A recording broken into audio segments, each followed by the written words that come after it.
that aspires to putting technology and innovation at the heart of unstoppable economic prosperity and also believes in an interconnected world where values and principles still matter.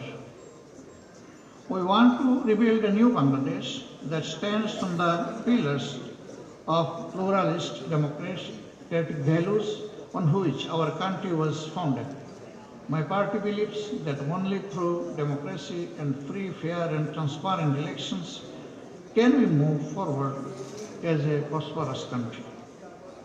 But what we need now more than ever before is a vision for the country which is backed by tangible, concrete actions which transforms our Bangladesh and delivers for our people, for our citizens. Over the course of today, you will be hearing from some of the best and brightest minds in our country about the policy and delivery action framework of our party. Jamaat-e-Islami on how to transform the country and to give Bangladesh back their country and the future Bangladesh is back their country and the future they deserve. What you will hear throughout today is a concrete and ambitious policy framework for effective and citizen-centric governance that embraces technology, innovation and transformation. We are keen to see essential reforms and transformation take place as soon as possible to undo almost 2 decades of damage to our democratic and economic institutions. It is therefore essential that the upcoming election on 12th of February are the most free, fair and transparent that the country has ever seen and which have been denied to the people of Bangladesh for almost 20 years. Let me also make clear that our party will be voting and campaigning for yes in the concurrent referendum. Yes to reform, yes to July Charter, yes to a new and renewed prosperous Bangladesh. But elections are only the beginning. What we require now is a new national political consensus on what a new Bangladesh will look like and to guarantee democratic freedoms and the rule of law for every citizen of the country. Our pledge to the country is that we will work that any political party that commits to 3 basic fundamentals: rooting out corruption, promoting social justice, and driving forward essential reforms to build a governance system that the people of Bangladesh can be proud of and relentlessly delivers for them. For us, governance means service to the people. If we are given the opportunity, we will govern as the servants of the people and we will always honor this sacred trust. As mainstream Muslim Democrats, we have participated in every free and fair, credible elections throughout the decades, whether that is at a national level or local government level. And we look forward to continuing to do so. In building a new Bangladesh, the role of women is absolutely vital. As you will be aware, women are already completely integrated in Bangladesh's economy and estimated 37% are in the formal workforce. I am proud that this is one of the highest rates in South Asia, and my party is determined to help grow this number further and faster than ever before. But in order to do this, we have to also ensure that Bangladeshi girls and young women have equal access to the education from primary to university level. I am proud that women make up 43% of my party's membership. My party is fully committed to creating opportunities across our country so no girl is left behind and that they are able to fulfill their full potential as equal citizens in New Bangladesh. We'll stand shoulder to shoulder with anyone who believes in the equal opportunity for all. We also want to work closely with our international partners in rebuilding Bangladesh as a thriving and prosperous modern market economy. Bangladesh is one of the fastest growing economies in the world and is one of the youngest populations globally. The opportunities for trade and mutual growth are endless. Our young people will remain our engine for growth and prosperity with our youth employment as a key strand of our governance framework. My party believes that through trade and participation in the global economy, can Bangladesh achieve its true potential as an economic leader in our region. In that, our partners across the world can help by showing confidence in the new Bangladesh that we are building by investing and by partnership with us in creating employment opportunities for our young people.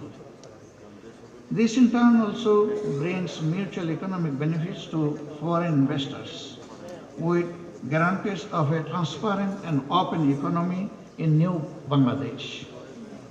My party is determined to build a modern welfare system driven by the engine of the growth. We are drawing inspiration for this from many parts of the world and which we can learn from. We will promote agricultural development and food security, driving projects that empower farmers, increases productivity and establish food security.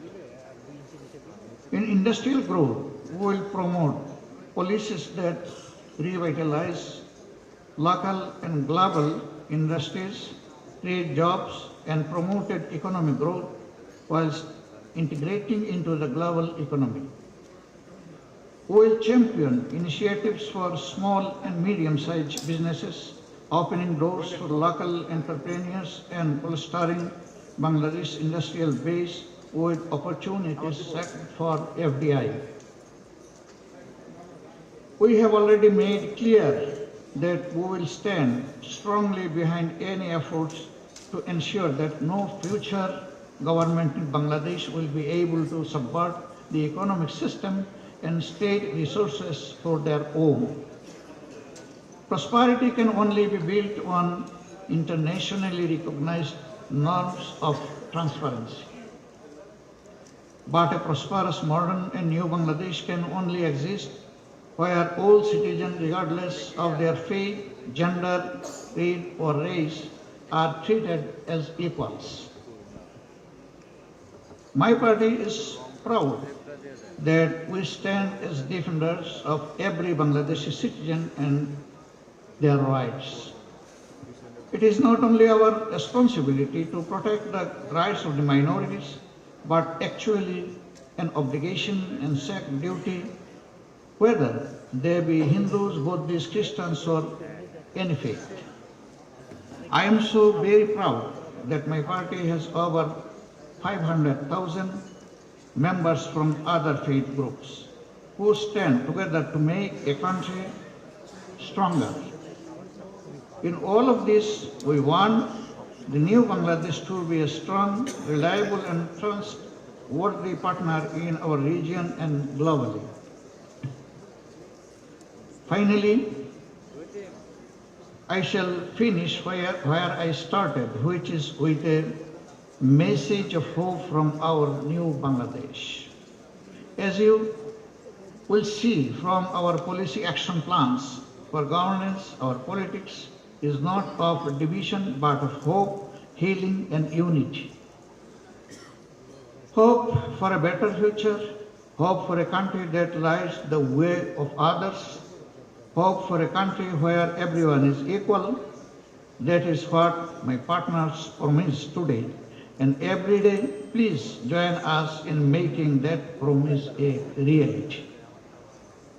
I am especially giving thanks to those intellectuals and resource persons who are going to make this summit fruitful. And again, thanking you all who has attended and honored our invitation here. We are really grateful to you. Please, we unite together locally, regionally, and globally for a prosperous Bangladesh and to move forward. Thank you all. Assalamu alaikum wa rahmatullah. Thank you very much, Honorable Amir Jamaat of Bangladesh Jamaat-e-Islami, for your thoughtful and inspiring opening address. Your reflections on ethical leadership, national responsibility, and principled governance have provided meaningful direction for our discussions today. Your words remind us that sustainable policy reform must be grounded in justice, integrity, and service to the people. On behalf of the organizers of the Policy Summit 2026, we sincerely appreciate your time, presence, and valuable guidance. We are truly honored by your participation. Ladies and gentlemen, please join me once again in giving the Honorable Amir Jamaat a warm round of applause again.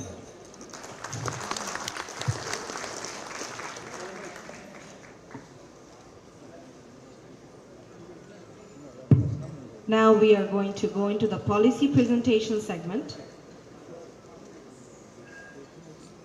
Our first session is on strategy for Bangladesh governance framework, a topic which is central to democracy, accountability, transparency, and citizens' participation. This session will explore our proposed institutional reforms, decentralization, and strengthening local governance structures.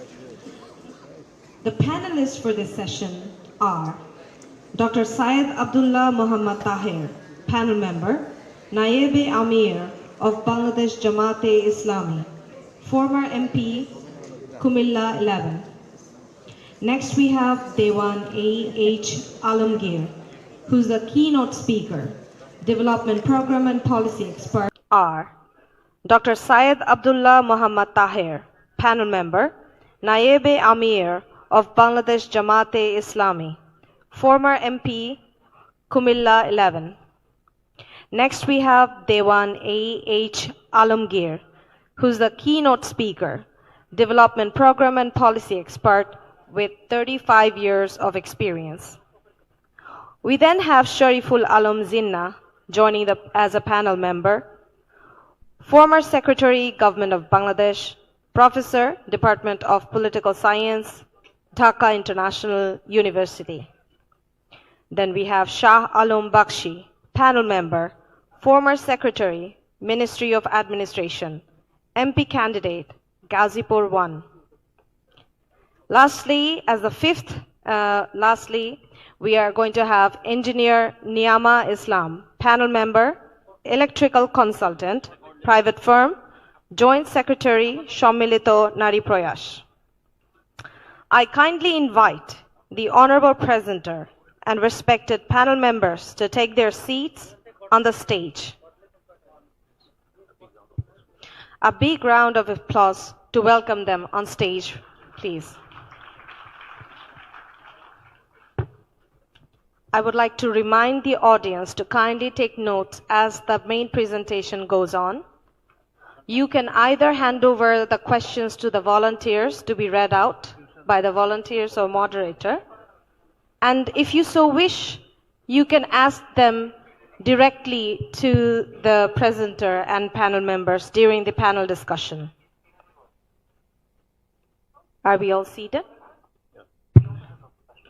Let us now begin the session with the keynote speech by Dewan A.H. Alamgir. Thank you. I would like to request Mr. Dewan A.H. Alamgir.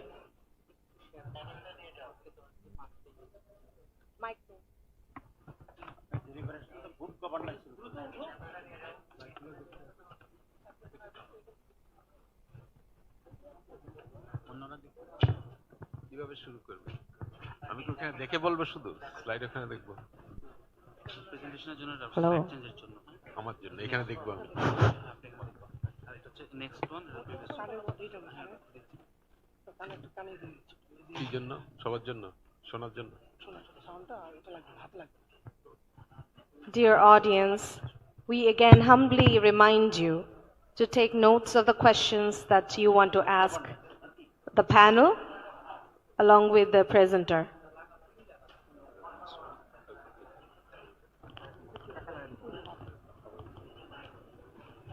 Now we would like to commence the policy presentation session, welcoming Mr. Dewan A.H. Alamgir to commence his main presentation, please.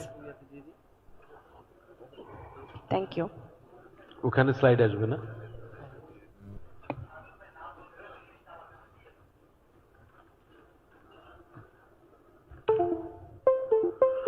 Distinguished guests and distinguished panelists, Assalamu alaikum and good morning. I am Dewan Alamgir. I will be presenting on the governance framework for Bangladesh. Before I go there, let me introduce myself slightly differently. I will be first-time voter, although I am almost 65 years old. I will be voting this time along with millions of other young people who will be voting in coming election. Secondly, I am a really concerned citizen. We are at the crossroad, as Mr. Amir has mentioned. We have a choice to make. One is the choice for democracy, prosperity and justice, or going back to business as usual. For Bangladesh, let me just mention, during independence or following independence of Bangladesh, we expected a nation of democratic system, justice and prosperity, but did not happen. And what we saw before, what we saw after, a very, very different economic system where some people took control of the economy and basically plundered our banking system and others. And you will see, even today's newspaper shows that the poor state of banking system in Bangladesh. On the political system, we suffered from one-party rule. We have seen military rules. We have seen sham elections. And over the last 15 years, we have seen how political system has been captured without any election. And of that came the 2024 revolution of millions of people came out in the street to protest and demand that we want democracy, we want prosperity, we want justice. That's the basis for my presentation as well as for the future of Bangladesh.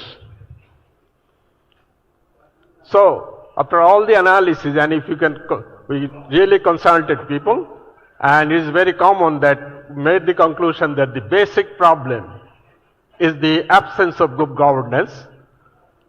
And from that, we have seen authoritarian rule, we have seen corruption and crony capitalism, and combined that too, we see the concentration of power in political area as well as in the economic space. And we like to change that. Through this presentation as well as the next election, we would like to see change in that. However, although this is very pessimistic, Bangladesh and we Bangladeshis are hopeful people. Our farmers feeding a population of 180 million people. We see our garments workers, millions of women, our micro-entrepreneur, SMEs and businesses actually keeping us afloat. Our remittance, poor people, skilled, many of them are unskilled, working outside Bangladesh, send us remittance. Although we'll see a presentation this afternoon where we'll show you that how we can really train our people and send them abroad, at the same time create jobs for them within the country. Combine all them, we like to really continue. We got to build what we have already made progress. Now, what is the vision? Just simple way, vision for Bangladesh, as Mr. Amir also mentioned, I will be paraphrasing him. We want democracy, we want economic prosperity, we want justice and unity. A united country where every person, every citizen has the opportunity to really reach highest of his or her capability. So if we do the program we have developed, almost all sectors policy papers we have developed, if you can implement that, and we plan to implement that, we'll create these 4 things. One is a permanent democratic system. We like to see the outcome. We want prosperity for all, not for few. From the poor all over the country to everyone, we should have a basic shared prosperity. We should not have illegal, ill-gotten wealth captured by few people. We would like to see extreme poverty eradicated as soon as possible. We have a program for that, and ultimately a just society. So, what will be the governing principle for this party? One is, of course, economic justice, a pro-Bangladesh policy. We like to see our interests protected, whatever the sector is.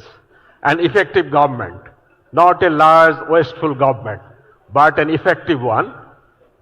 We like tools issue really has become very, very critical for this nation. We feel insecure within the country, and corruption is at the highest, and the worst situation is that. So, citizen security will come as the core of all governing principle, anti-corruption measures, at the same time equal opportunity for all.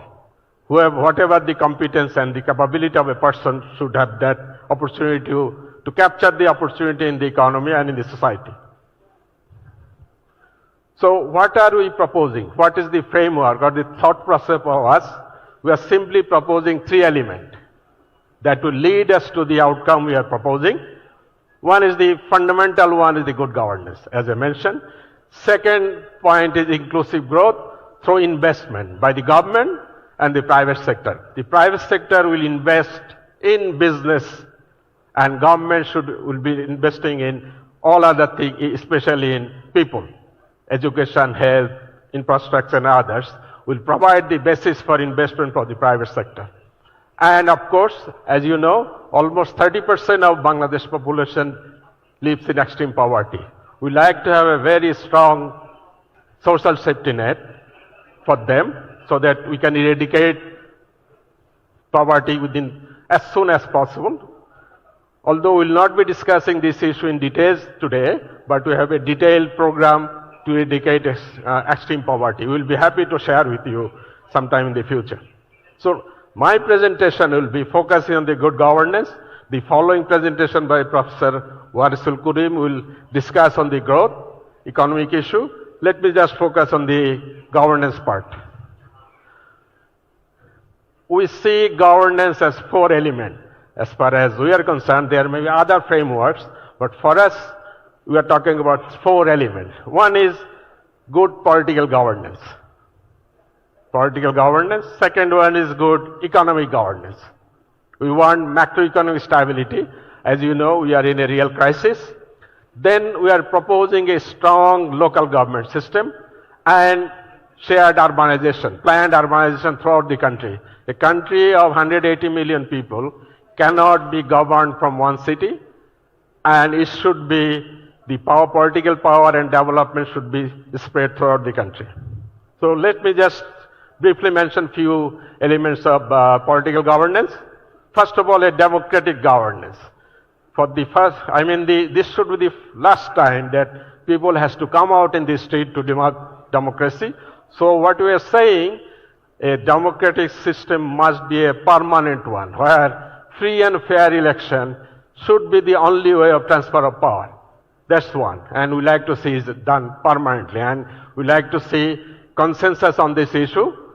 And in practice, we like to see that all political parties follow this. Second one is the reduction of concentration of power. As you know, as Mr. Amir said, this party will be voting yes for July Declaration and the Sonod.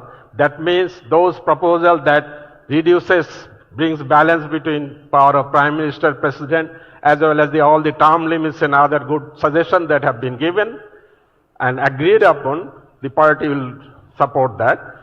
So that we like to bring a real balance of power. It should not be the dictatorship of the Prime Minister in the country anymore. Third culture, actually, is the political culture. We are saying our dispute, dialogue, competition, every issue should be solved through dialogue in the parliament, outside parliament. So that should be the one. Fourth, as I said, I will also discussing strong decentralization. A country of 180 million people cannot be ruled from just one city. Dhaka as a city, I think Dhaka, Chittagong, almost unlivable. Then the issue of economic governance. I like to emphasize on the first issue. We like to see a rule-based system. If you want to start a business, you don't have to have connection with a minister or MP or anybody. You know the rules, you know the system, you start your business and go ahead with it. So that kind of a rule-based system, we like to really make it the way of life, economic life in Bangladesh. There will be strong corruption. So our emphasis will not be on administrative action, rather bring structural changes so that there is a less opportunity to be corrupt. Financial sector reform, Professor Wazul Karim also speak about it. So it's very important that we have to really fix our financial system. Non-performing asset is very high, and this sector has been used as a conduit to siphon out money out of the country. Then capital market also we need reform, because over the decades we have seen at least twice stock market has been used as the conduit for plundering. So that has to stop. On the state-owned enterprises, we like to have reform, but the next immediate step would be to make them profitable. Almost all state-owned enterprises are losing concern, very bigly losing concern, and we like to see more and more digital transaction, digital changes, and eventually we like to see in few years that Bangladesh become a noteless country, no paper note. It should be more and more digital transaction of financial sector. That, I think, will act as a deterrent for corruption. On the stability, although Professor Wasil Karim also will discuss about it, but these are the key things we need immediate action. Of course, we have to control inflation. Inflation is too high for the poor people in general. We like to really go for monetary policy, appropriate one, at the same time more and more investment. And also one of the reasons of high cost of commodities is extortion from the villages to the towns. That has to stop, so that it will have an effect on inflation as well. Improve, of course, we have to collect more taxes, but instead of really raising rate, Professor Wasil Karim will propose a different way of thinking revenue collection. We have to increase remittance also. As you know, most of Bangladeshis who work outside Bangladesh, especially Middle East and other areas, these are mostly unskilled people. We like to really develop an skilled workforce for Bangladesh inside as well as for international job market. And we have a detailed plan for that, and there will be a presentation on how we develop skilled workforce for this country to improve create jobs, at the same time improve productivity of our enterprises, at the same time export, let the world have our skilled people. And as you know, diversifying export is very important. We have to really earn export dollars, reduce our wasteful public finances, and bring more and more transparency to especially big public investment. There should be really scrutiny of making big projects. It should not be depend on the whims of one person or just for visibility. We really need to have a transparent process of selecting public investment. And the final one, At the fourth pillar, as I said, we need to have decentralized urbanization. Dhaka, Chittagong has grown so-called organically, almost unlivable. So what we are saying is a country of 64 districts. So we should have planned 64 cities, and each upazila should have one or more than planned urban centers. That means Bangladesh should not be a country of 2 cities. It should be 64 cities planned and 500 plus smaller towns integrated with each other. So that we can create jobs in the small towns. We should have health, education everywhere, so that we don't have to come to Dhaka for all the services, whatever the area is. For that to happen, I think we need a strong local government also.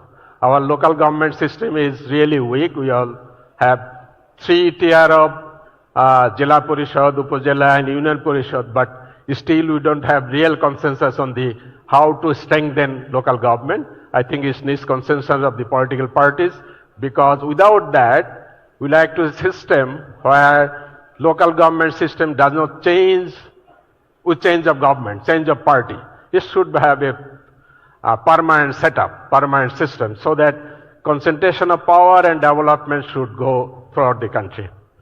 So when we have a small district or a small town, we like to see hub of 4 things. One is, of course, housing, living, that will be people. We like to see jobs and economic growth in each area, with industrial zones in each district, each upazila. We should have education and skill. Without education, service people will not want to live in small towns. And health services. Because for health service, even a poor person has to come from all the way from remote area to Dhaka to get a basic surgery. Or as you know, millions of people go outside Bangladesh to get health service. This has to stop. This is a big commitment from our part, that we should have towns and cities and towns throughout the country where we have basic 4 services: employment, job opportunities, education and health services, so that we don't need to have rural to urban migration in Bangladesh. So let me just finish this saying, we equate good governance with national transformation. That's our fundamental promise, and that's our fundamental way of thinking development of Bangladesh for the future. Thank you very much for your attention. Okay, thank you. We are available for any question and answer. Our panelists are available. I will be available also for any question or any clarification you may need. Thank you. Thank you. Thank you for that insightful presentation. As our audience works on their questions for the panel members, we would like to welcome the panel members to provide their brief perspectives, remarks, or comments. Meanwhile, if any audience has any question, please raise your hands and you will be approached by the volunteers. You can hand over your written questions or read them out loud on your own in the mic for the panel.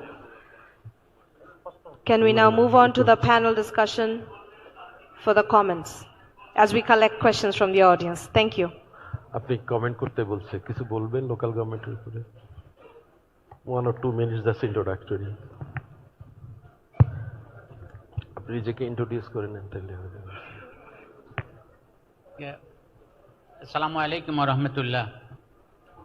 Distinguished guests, before I touch upon the local government briefly, let me introduce myself first. I'm Dr. Shariful Alam. I did my master's from Chittagong University and Wageningen Agriculture University, Netherlands. And then I did my PhD from Asian Institute of Technology. And now I am teaching at Dhaka International University, as you have heard. So it's my privilege and honor to present before you. And I share some of the issues that slightly touched upon by Dr. Dewan Ali Haidar Alamgir.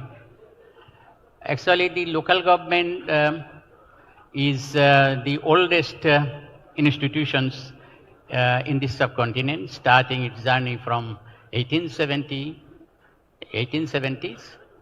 Now the most significant unit is at the local level, Union Parishad. You know, there are several theoretical and practical underpinnings behind these local government institutions. As you know, that the local government is the breeding ground for political training, training the people and preparing the people for the national politics or the national parliament. And the second thing is that it is the mainstay of service delivery for the local people. And these are being done now, though there are some interruptions. And the third thing, that is the theory says that the subsidiarity theory, you know that subsidiarity theory is the concept that matters should be dealt in by the lowest tier of the administrative system, or those who are at the grassroots. They must be handled, or their service should be provided by the local setup, not by the central. Central can handle only those things that are not possible by the local level to solve. So the way Dr. Alamgir has, Dewan Ali Haidar Alamgir has presented that the Jamaat-e-Islami, Bangladesh Jamaat-e-Islami will establish such local government system that should be fully financially empowered, and the administrative authority should be devolved in such a way so that the central control is as minimum. Only when central government will intervene when the local government cannot solve this problem. And it will be not only the responsibility, now the local government system is functioning in such a way, so many responsibilities are there, but they are held also accountable, but the financial authorities are not fully transferred to them. So financial autonomy is not there, and there are lack of financial opportunities as well. So few areas of financing are there, but not they are fully financially solvent or capable of serving the people as the people are expecting from it. So the local government will be the main hub of the development as Bangladesh Jamaat-e-Islami envisions. So I think in the future, if Bangladesh Jamaat-e-Islami is given the responsibility of taking care of the services and the affairs of the people, it will try its best to devolve the system to the lower level, Union Parishad, Upazila level, Upazila Parishad and Jala Parishad, as the political consensus permits. Say for example, first Bangladesh Jamaat-e-Islami will try its best to come to a consensus what will be the setup and system and structure of local government. And then it will start some pilot reforms program and try to gradually develop the system, and then it will start developing the capacities of the local people so that they can become their own master.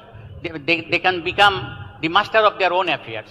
So in that way, Bangladesh Jamaat-e-Islami will try to scale up the system nationally. So with this, I will welcome more questions. If you have, then we will respond. Assalamu alaikum wa rahmatullah.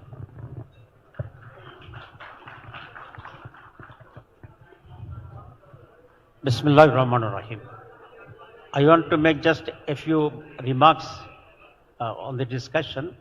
The basic subject is the good governance. We all know that for good governance we need good people. And the basic hindrance in our country is the corruption. So for good governance, we must have a society and the individuals free of corruption. The priority of Jamaat-e-Islami and our commitment is that we'll make a corruption-free society and corruption-free government. Number two, we need the efficient and skilled manpower for good governance, and we need the sincere people, patriotic people, honest people, and dedicated people. And Jamaat aims to build up a society which will produce such type of individuals and personalities. And again, for the good governance, we need the very good system which will ensure the equality and which will ensure the rights for all the society, the people of all walks of people, men and women, children and old, or all the professions. And the fourth, for the good governance and the good society, we need the elevation of the poverty in the society. And we have a long-term policy to eradicate poverty in the society, giving them employment, education, cooperation, and a moral-based, benevolent personalities. So if we can achieve this, we can have a good government, good society, good people, and a good country, inshallah. We aims for that. Thank you very much.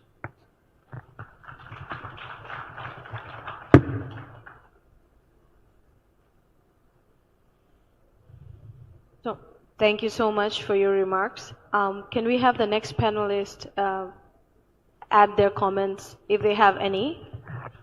If not, we can move on to the question and answer session. Hi, my name is Najibur Rahman. I am a lawyer by profession.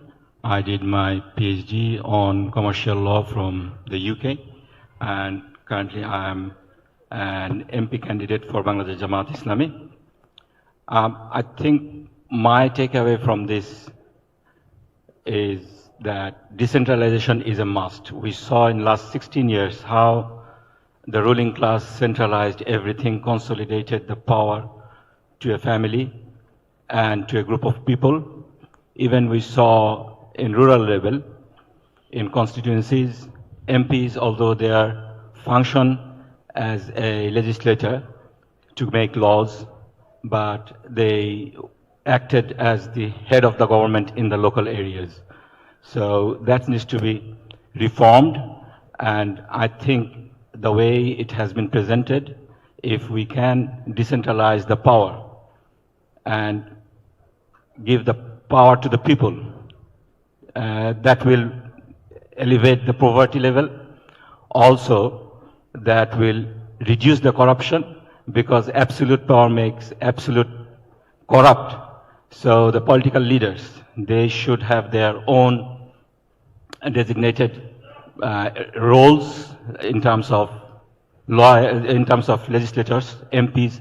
They shouldn't involved in local governance, and the local government should work. I mean, the allocation of funds that should go to the local government directly, not through the MPs.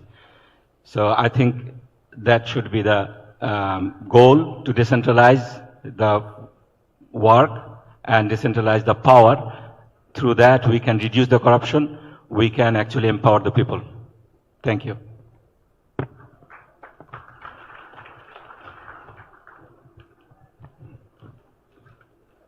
Assalamu alaikum wa rahmatullah. It's Shahalam Bukshi. Let me introduce myself first. I did my master's from Dhaka University in Applied Physics and Electronics. Then I joined administration cadre as magistrate. Then I was deputy commissioner in 2 districts. Then I retired as secretary. I was kept OSD for long 8 years, and I retired as OSD. I was economic minister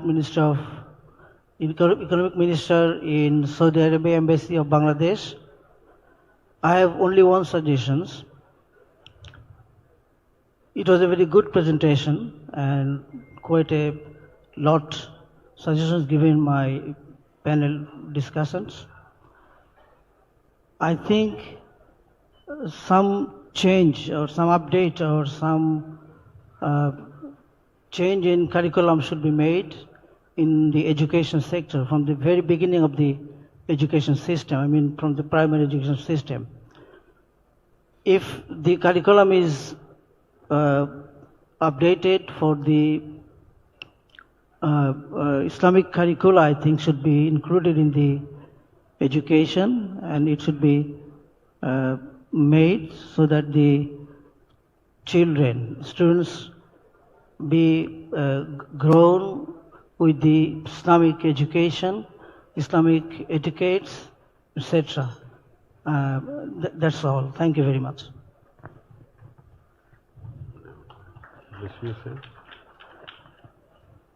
Assalamu alaikum and good morning. I'm engineer Niyama Islam, an electrical consultant at private firm and joint secretary of Sammilito Nari Prayash. In my work, I focus on improving the quality of local development projects through accurate planning, technical transparency, and responsible service delivery. As an engineer, I believe good governance at the local level depends on reliable infrastructure, clear information, and honest decision making. Our role is to support these values by ensuring that every project is safe, efficient, and beneficial for the community. Thank you.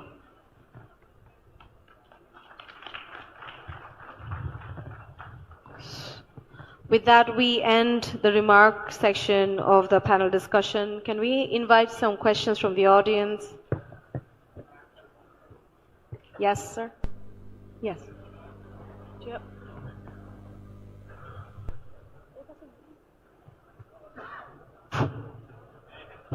Hello, Mr. Dewan. Presenter, thank you for a good presentation. I have questions. Why our local government could not be effective so far? You did not mention it. We have many local governments in the last 54 years after independence, but why they couldn't be effective? Though they are run by elected local government representative. Second, how local representatives' accountability can be ensured? Okay. We know that we are suffering from poverty and unemployment. But local government cannot play a role in reducing poverty and generating employment. Moreover, they cannot generate resources, local resources. But there are scopes, opportunities to generate local resources. But local government became ineffective in this area. You know that our people's problem lies with their illiteracy. Thank you. And 60% of their income are spent on health. But local government cannot do anything. Why? Why there is deficiency? Your presentation did not point out this.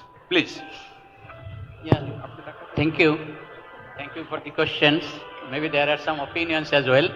So thank you very much.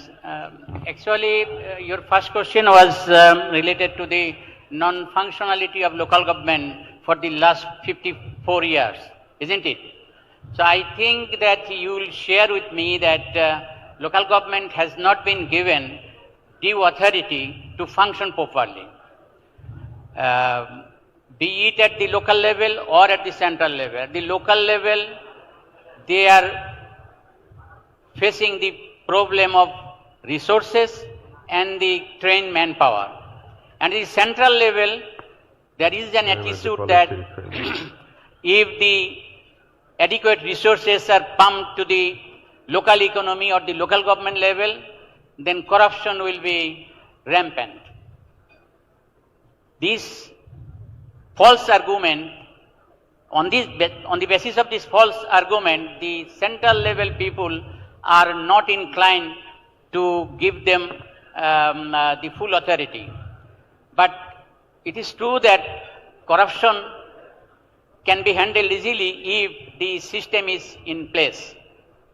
So I think that it is the political mindset and the decision of the political masters that what will be the structure and the functions and the authority and the independence of the local authorities or the local government institutions.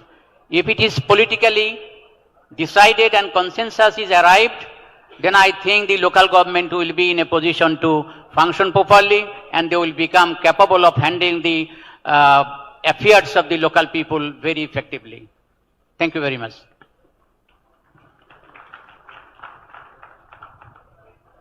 The next question, please. Assalamu alaikum. My name is AKM Saidat Hussain, but I'm from Algeria Embassy in Bangladesh. My question is, if you from the government, how would your fiscal policies, such as the changing in the tax rate, public spending, and help maintenance microeconomic stability, and what the effect they have on the inflation, in unemployment, and the economic growth? Thank you. Well, first of all, as you know, that the public finance at this stage is in a very difficult situation. So the way we like to do basically stop wasteful spending. This is one.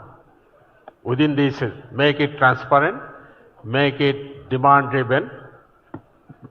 On the other side, as Professor Warsul Karim will describe, we have investment plan for the growth and other areas. But so that means we really have to balance it. One is the, what I would say, the wasteful spending part has to be curtailed, especially the big hemorrhages we have in the economy should be stopped. On the other hand, we really have to come up with the investment, especially in the business for private sector investment and for the government to invest in education, basic infrastructure, health and other services. So that's the balance we'd like to make. Thank you. Thank you. May we now have the next question? We request the audience to make the question brief so that we can have the maximum time allocated to the presenter to present their view.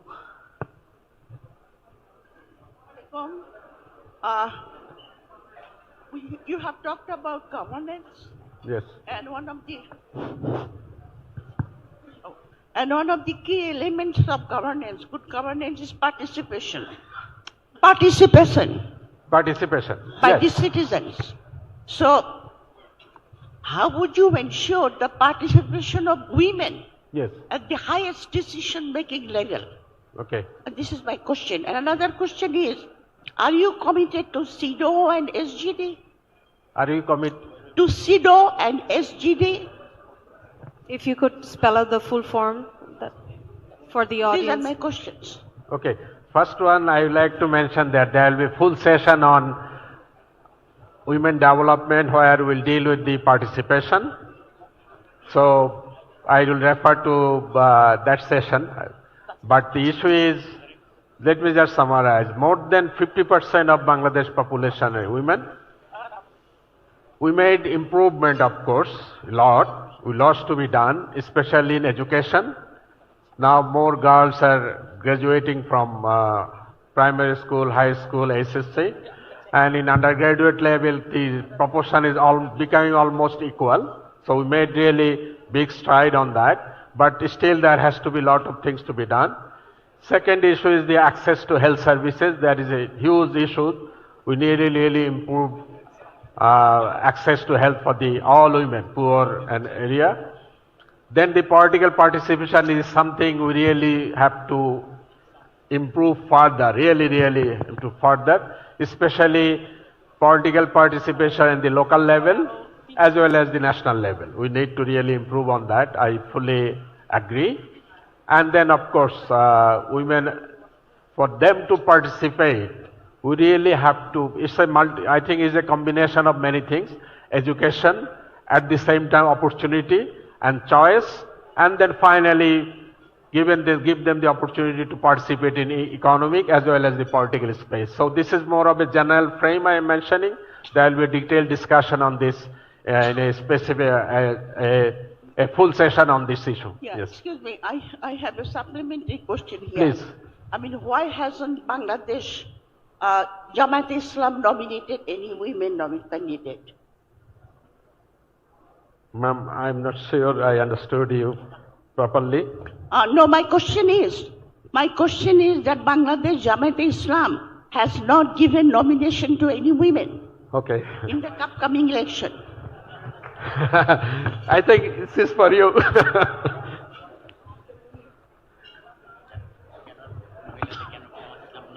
Nomination cannot deny. You answer, please. Really, in principle, we don't have any problem and objection to nominate women in the direct election. You know, in the consensus committee, we passed some resolutions that if it is passed from next onward, every political party is bound to give 5%, at least 5% nomination for the women in a composition. Jamaat agreed on that. So, inshallah, gradually we will do it. Thank you very much.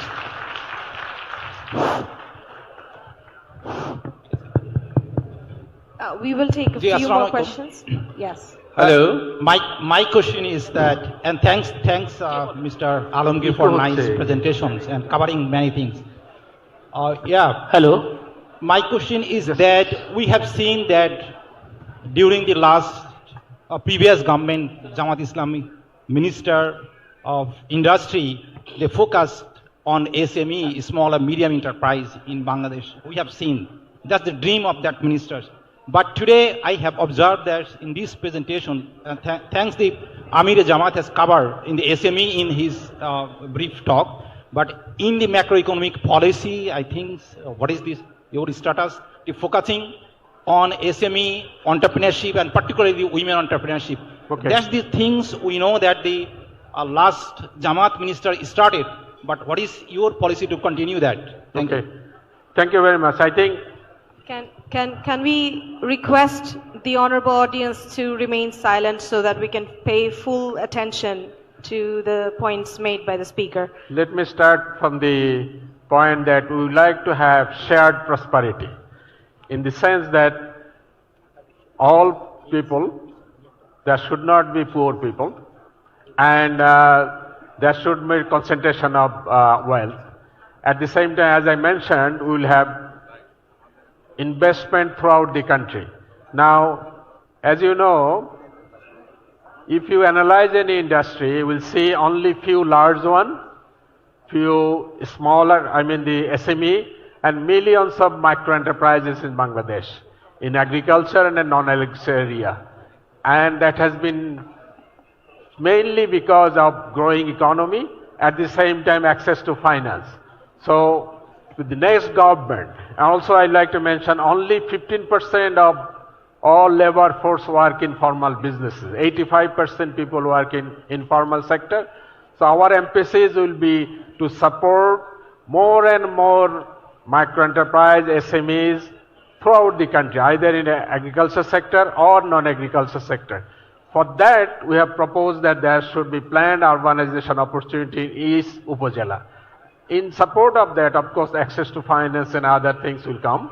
But issue is, we really have to, for the economy to turn quickly, we need to really emphasize on the micro enterprise and entrepreneurship, including women.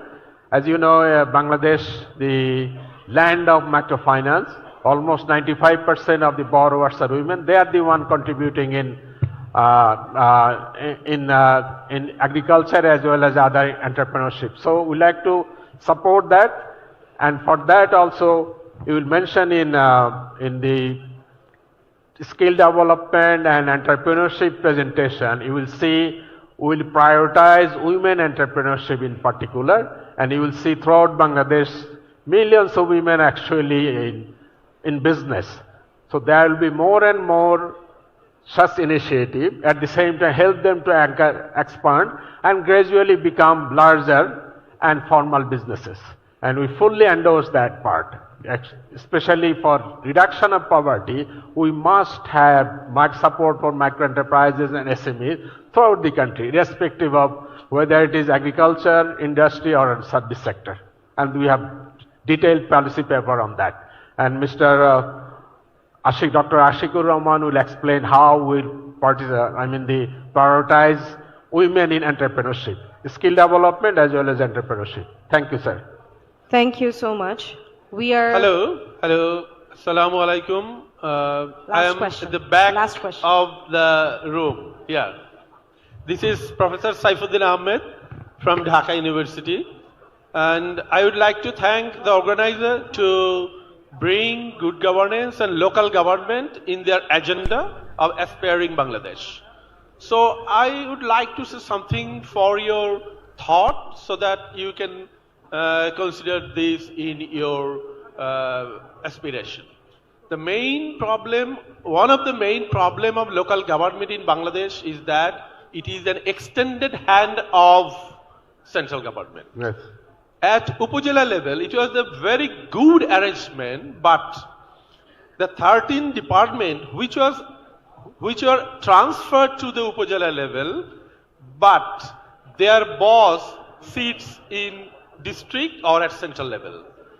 At this stage, the Upazila chairman, they don't have any opportunity to write SCR, which was previously annual confidential report.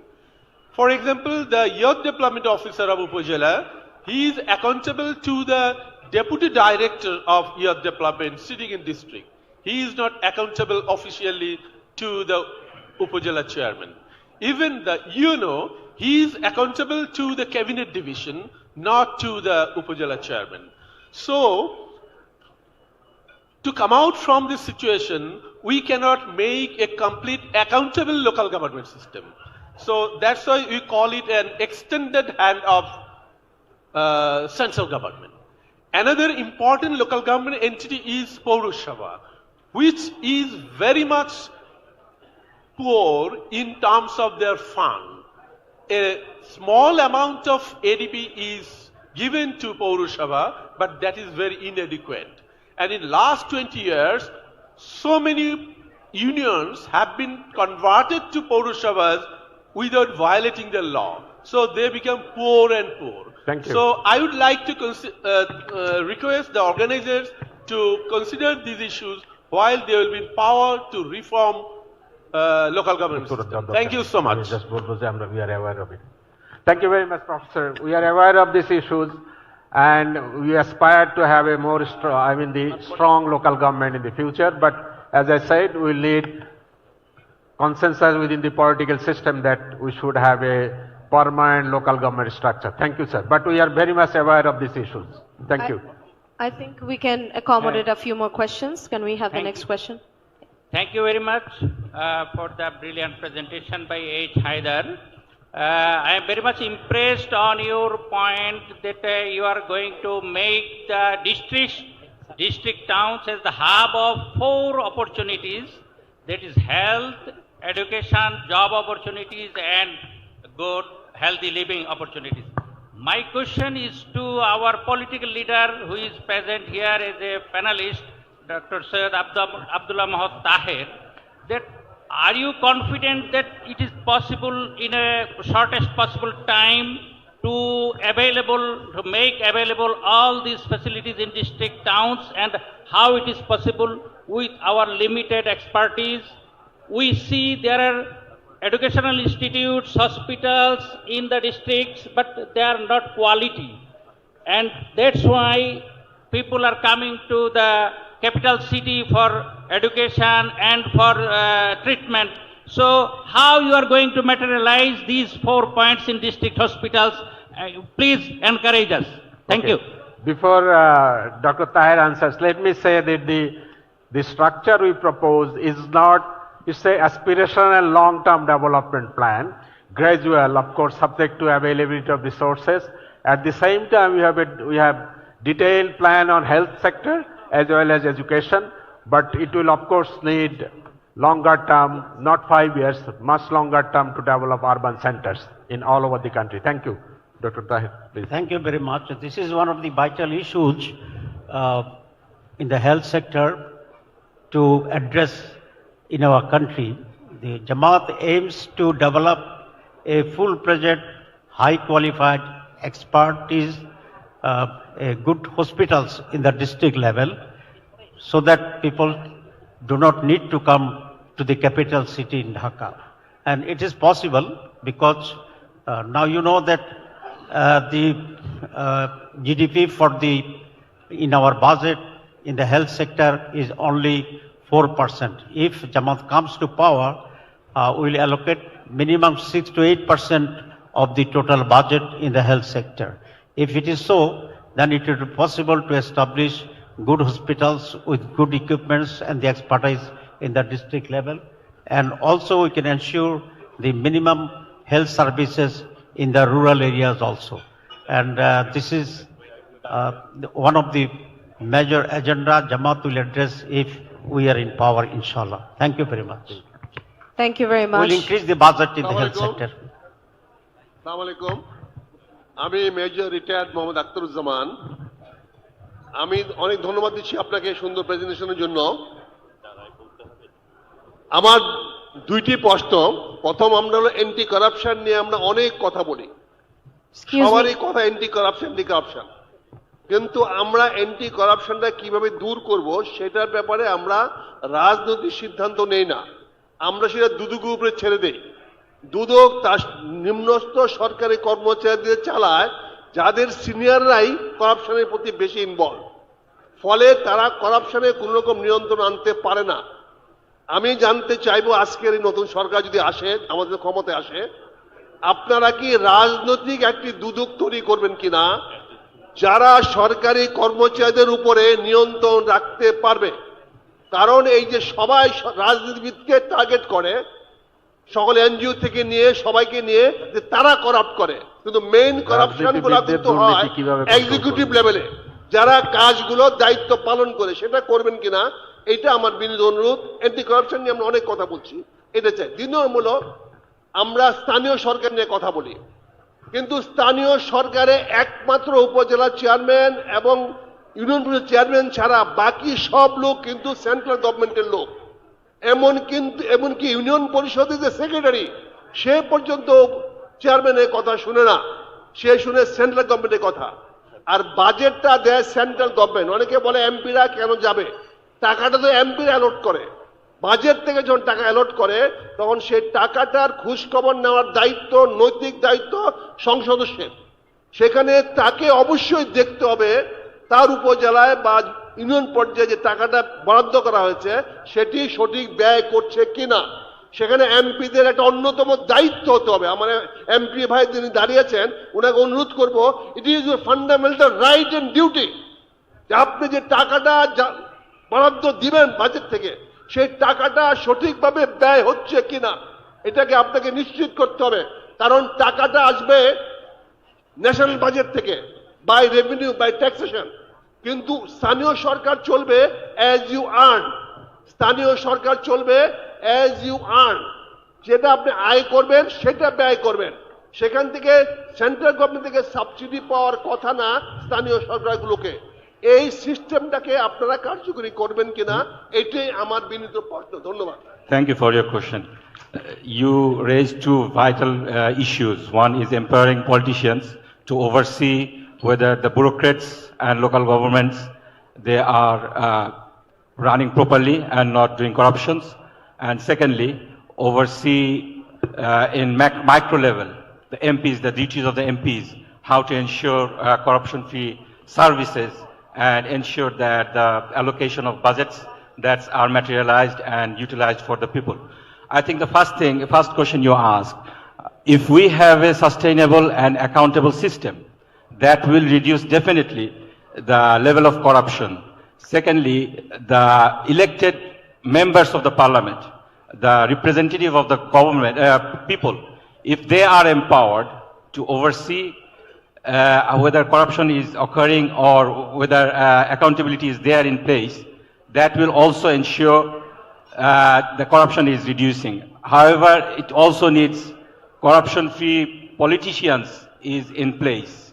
If we elect corrupt people or corrupt politicians as our leader, MPs, and then we expect from them that they will oversee and reduce the corruption, that will not happen.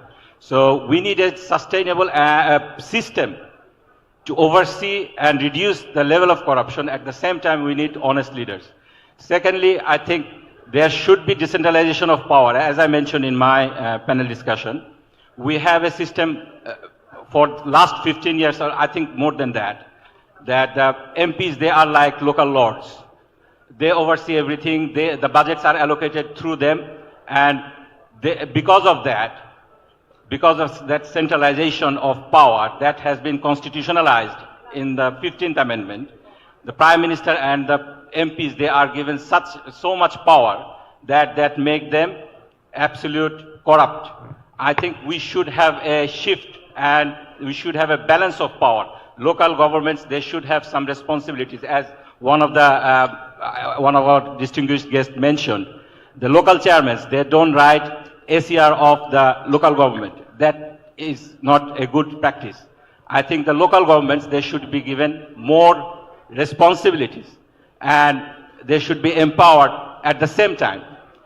The representative of the people, they should have some sort of responsibility to oversee whether the bureaucrats and the local governments, whether they are functioning properly, and accountability should be there.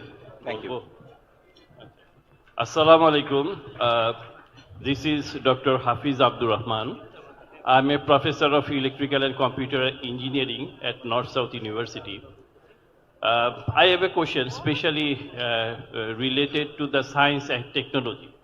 As we know, we are a country relying mostly on remittance and labor-oriented economy.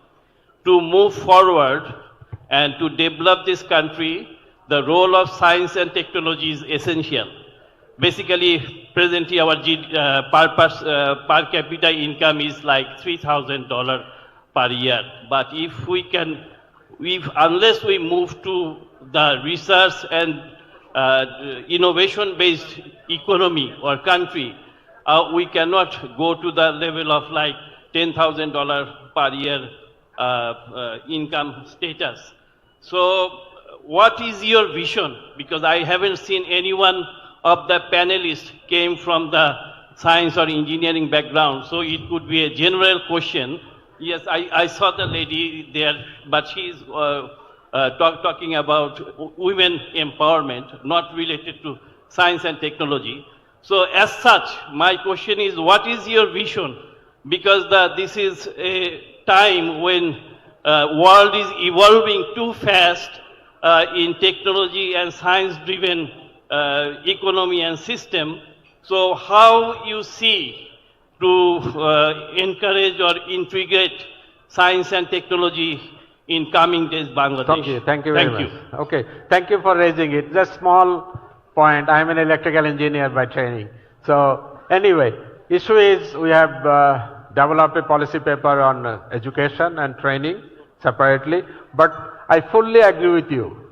Without science, technology and language skill, we cannot really transform our country into a really productive as well as a productive economy. So you will see in our policy paper on education, you will see we are giving utmost importance even in the primary education, secondary education on STEM courses, science, technology, engineering, math subjects, plus English language. That will be the emphasis for whole secondary education. At the same time, we will be proposing to modify, reform our undergraduate programs more and more on professional degrees, which are, through our education system, we like to create skilled manpower that have marketable skill, that means within Bangladesh and outside Bangladesh. So we'll give utmost importance on science and technology, and that will be the focus for our education reform program. Thank you for bringing it. STEM is the way of life plus language. Thank you. Thank you very much. I'm from here, Eastern Corner. Thank you so much. We will have to end the question and answer session. Okay. I'm Kamruzzaman from TRT World, Turkish television channel. May I ask the question? Yes, very please. briefly. Probably the last one for the session. Okay, yes, okay. Please. I'm asking. Thank you so much. Actually, we saw an authoritarian regime of nearly 17 years, and that regime was dethroned. And at that time, Jamaat-e-Islami was cornered hugely, and the main blame placed by the ousted government was that this is a radical political party. And even most of the top leaders of Jamaat-e-Islami were hanged. And now the top leaders of Awami League, mostly they are from in different countries, and they have laundered huge money. They're using that money in appointing lobbyists to build up that narrative according to some reports or information. So what's the preparation of Jamaat? Because it's still, if there is information or there is propaganda that Jamaat is a radical Islamist party, so how can you address this issue before the upcoming national election? Thank you very much. Okay, I'll just summary. Mr. Amir of Jamaat-e-Islami explained his vision for the country. The vision is, and also in my presentation I clearly mentioned that this is a republic. We have 180 million people of different strata of life. So we like to have we are proposing a development strategy for all, and we said that the good governance is the number one. We'll invest so that everybody, I mean the poverty is eradicated as soon as possible, and this will be every citizen of Bangladesh, irrespective of their ethnicity, irrespective of religion, irrespective of any other segregation we mean, whatever it is, we like to give everybody equal opportunity to, so that at the same time we are saying that we will be investing so that the economic growth is there, so that every citizen can participate in that growth and have a dignified life. You see, so it's radical in the sense that we are talking about everybody. So there is no reason to think that our policies will be for a particular group. It will be a development strategy for all citizens, spread throughout the country, irrespective of religion, caste, faith, or any other thing. And unity will be the cornerstone of development. We would like to have a unified country, agree on prosperity, democracy, and dignity. Thank you. Thank you very much. Thank you very much. Thank you very much. Thank you. Can we ask and humbly request Dr. Devopriyo Bhattacharya to add his valuable remarks in this session? Please.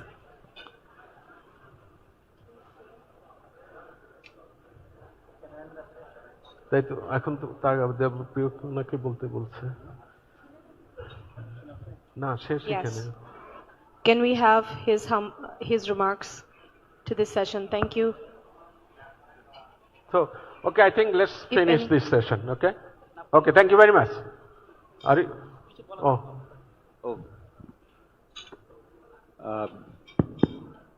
Good morning. I speak in English. Yes. Okay, Okay. Good morning. Let me compliment you and your colleagues for that fine presentation and providing this governance framework. I have followed it with great interest. But having done these things over the years in Bangladesh, I have had these two particular issues with this. What is now important is not so much identifying the aspiration, but to talk about the delivery mechanism. Because most of us will agree on all the lofty ideas which has been put forward. We have a national consensus on that. But the challenge is to distinguish itself on the delivery of these issues. One of the important part, of course, is the reform, the structural issues, which the incomplete reforms we have till now, how you are going to continue with them in the future, the continuity and predictability of the reform process, this is one. The other part is that all these programs usually come from the demand side. What we don't see as an economist, the supply side, and the supply side are the resources. So how much all these things are going to cost? The costing becomes a major issue. And how do you face it, given the very low fiscal space of the country and the indebtedness situation as it stands? So my humble question is that, do you have a delivery plan? And do you know how much it is going to cost you, all these things which you have just promised this morning? Thank you. Thank you very much. I think this will be nice transition from my framework to next presentation where you will see the cost issue. And I fully agree that we have very weak institution to deliver. That has to be across the board. We need to improve institutional capacity, but the cost of each program within the limited macro situation, I think Professor Wasil Karim will give some numbers in the next presentation. Thank you very much. But I fully agree with you. That's what we have seen over the years. Ideas are there, but we need to implement them, deliver them. Thank you very much. Thank you very much. With that, we will end this excellent, lively interaction with our audience. Can we have the closing remarks? No, thank you. No. So we are going to go to a tea break, which will start from now and end at 11:05 a.m. Then we will go on to the next session, session 2, promoting prosperity, economy, business, and investment. The third session should be youth employment policy to delivery. The fourth session would be delivering on equity, women, and in action. The fifth one shall be education for the future, policy for change. And the last one shall be health matters, policy for transformation. The second session, as we said, would begin from 11:05 a.m. Till then, we are going to enjoy a short tea break. Thank you.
challenges are many.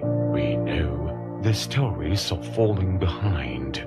We know the burdens that sometimes wear us down.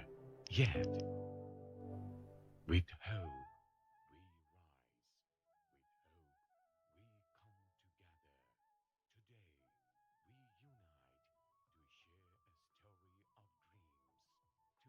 the story of an aspiring Bangladesh. Bangladesh is a land of rivers where life flows with courage, patience, and hope. From villages shaped by soil and sweat to cities built on dreams and determination, this nation moves forward one step at a time. But progress demands courage.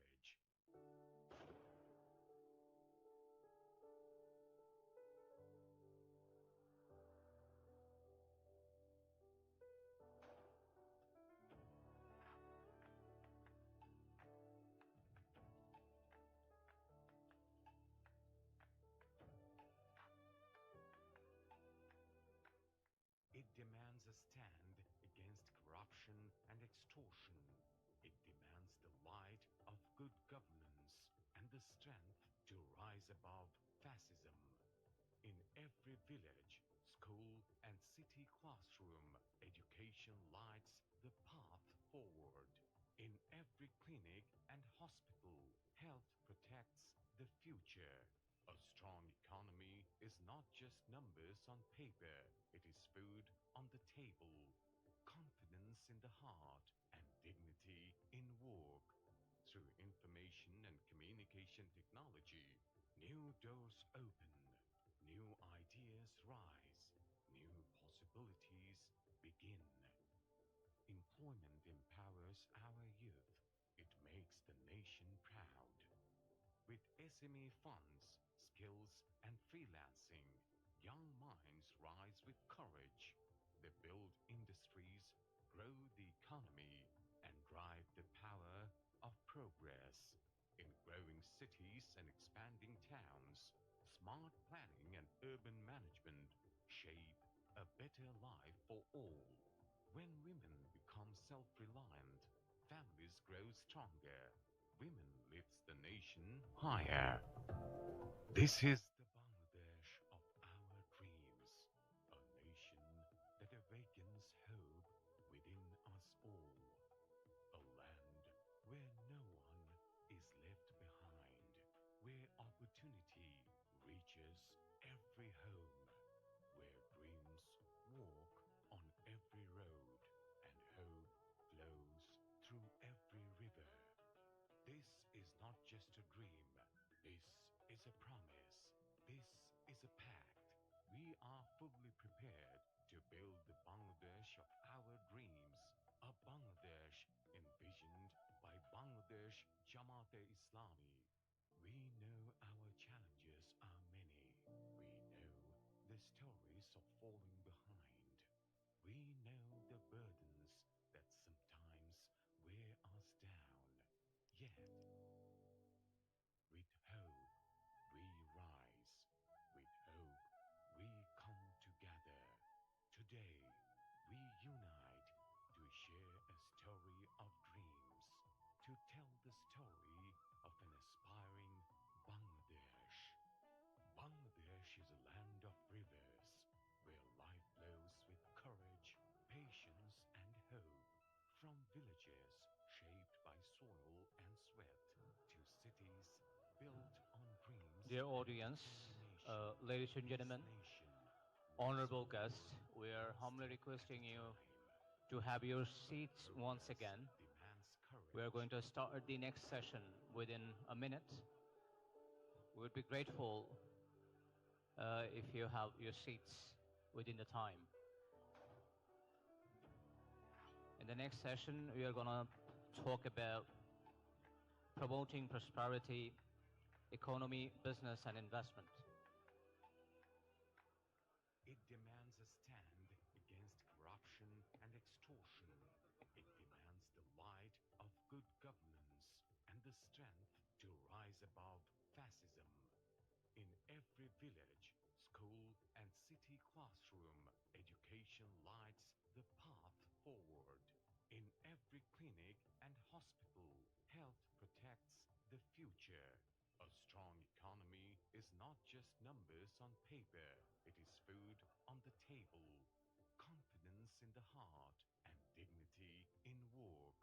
Through information and communication technology, new doors open, new ideas rise, new possibilities begin.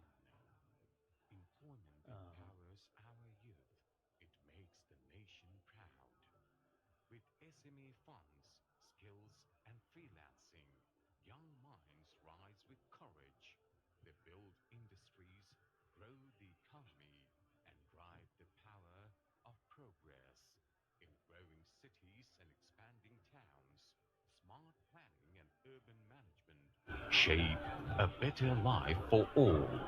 When women become self-reliant, families grow stronger. Women lifts the nation higher. This is the Bangladesh of our dreams, a nation that awakens hope within us all, a land where no one is left behind, where opportunity reaches every home, where dreams walk on every road and hope flows through every river. This is not just a dream. This is a promise. This is a pact. We are fully prepared to build the Bangladesh of our dreams, a Bangladesh envisioned by Bangladesh Jamaat-e-Islami. We know our challenges are many. We know the stories of falling behind. Dear audience, ladies and gentlemen, we are humbly requesting you to be silent and have your seats. We are going to start the next policy presentation session. To tell the story of an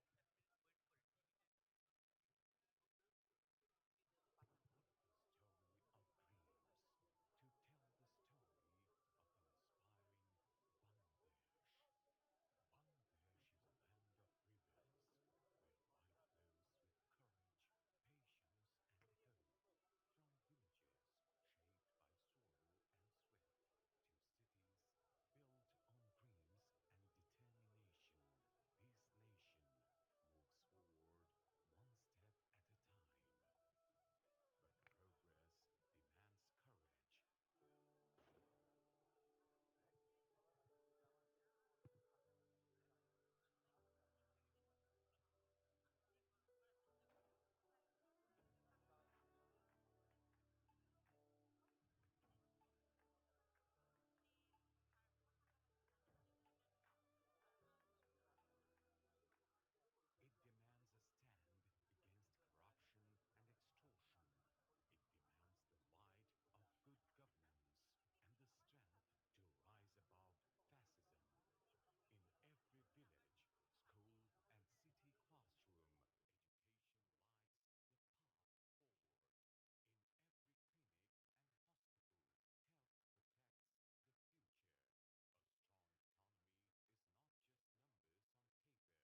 policy presentation sessions.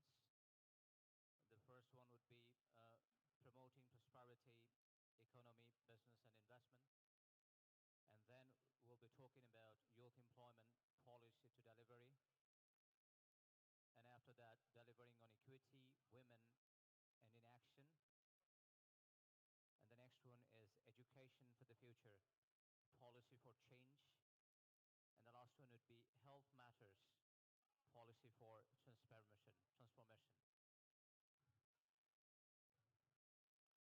All this presentation will be divided into two segments. At the very beginning, keynote speaker will give a presentation about the topic while you're requested to take notes and note down the necessary questions about the presentation. And after that, panel members will share their remarks and answer the questions as much as possible within the time. Hopefully we're going to cover all the sessions properly with your cooperation and attention.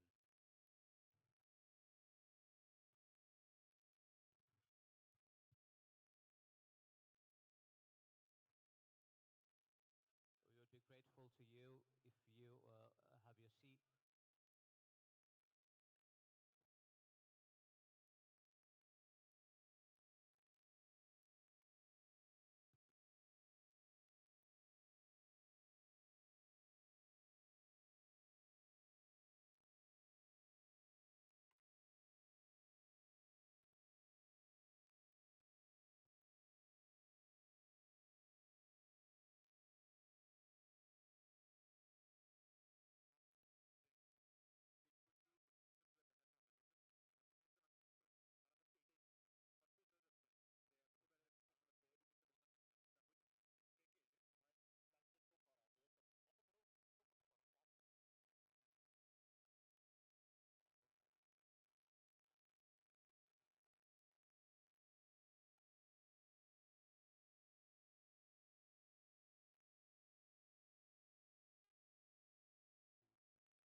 Ladies and gentlemen, respected guests, honorable diplomats, guests, and others, we'd like to request you to have your seats, please. We are going to start the next policy presentation session, and it's going to be about promoting prosperity, economy, business, and investment. We would be grateful to you if you have your seats right now, because you're going to start this session within a minute. It would be easy for us to conduct the session with your cooperation.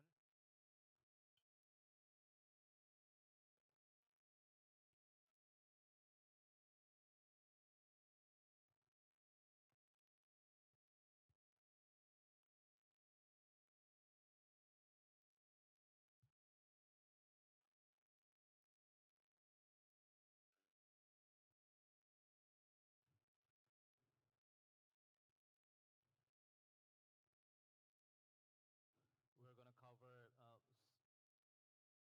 5 more policy presentation sessions with 5 different topics. The first one would be promoting prosperity, economy, business, and investment. Next one would be youth development policy to delivery. And after that, delivering on equity, women, and action. And the next one would be education for the future, policy for change. And the last one would be health matters, policy for transformation. Now,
Ladies and gentlemen, honorable guests, we are humbly requesting you to have your seats right now. We are going to start the next policy presentation session.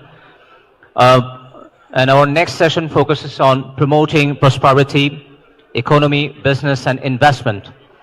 And it will address economic resilience, investment, employment generation, and sustainable development.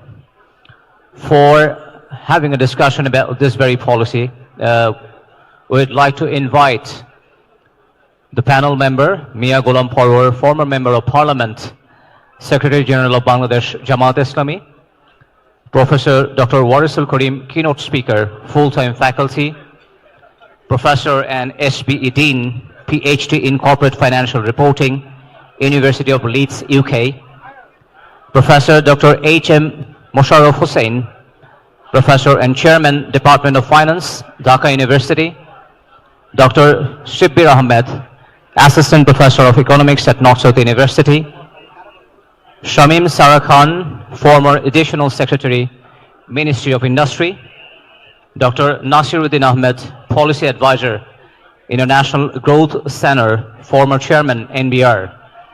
Now, I'd like to request the Honorable keynote speaker and the panel members to have their seats on stage.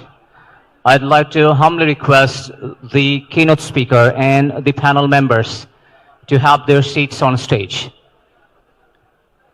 And I'd like to repeat it again. The first one is Mia Ghulam Parwar, former Member of Parliament, Secretary General of Bangladesh Jamaat-e-Islami, Professor Dr. Warisul Karim, who would be the keynote speaker of today's presentation, full-time faculty, Professor and SBE Dean, PhD in Corporate Financial Reporting, University of Leeds, UK. I'd like to request the panel members and keynote speaker to have their seats on stage. Could you please have your seats on stage?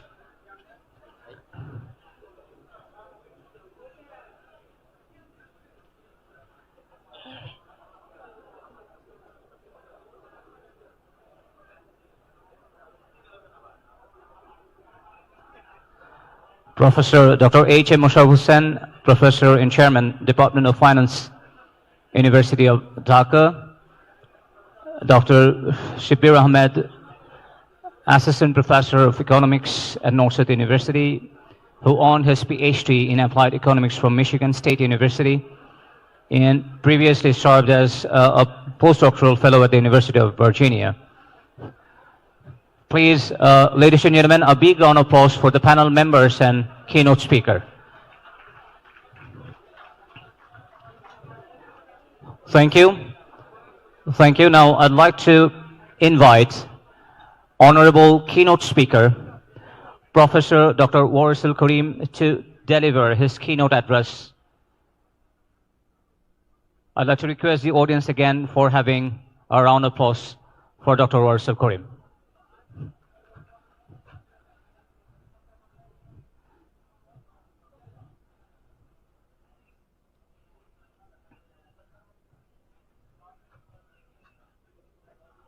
I'd like to request Professor Dr. Warisul Karim to start the presentation.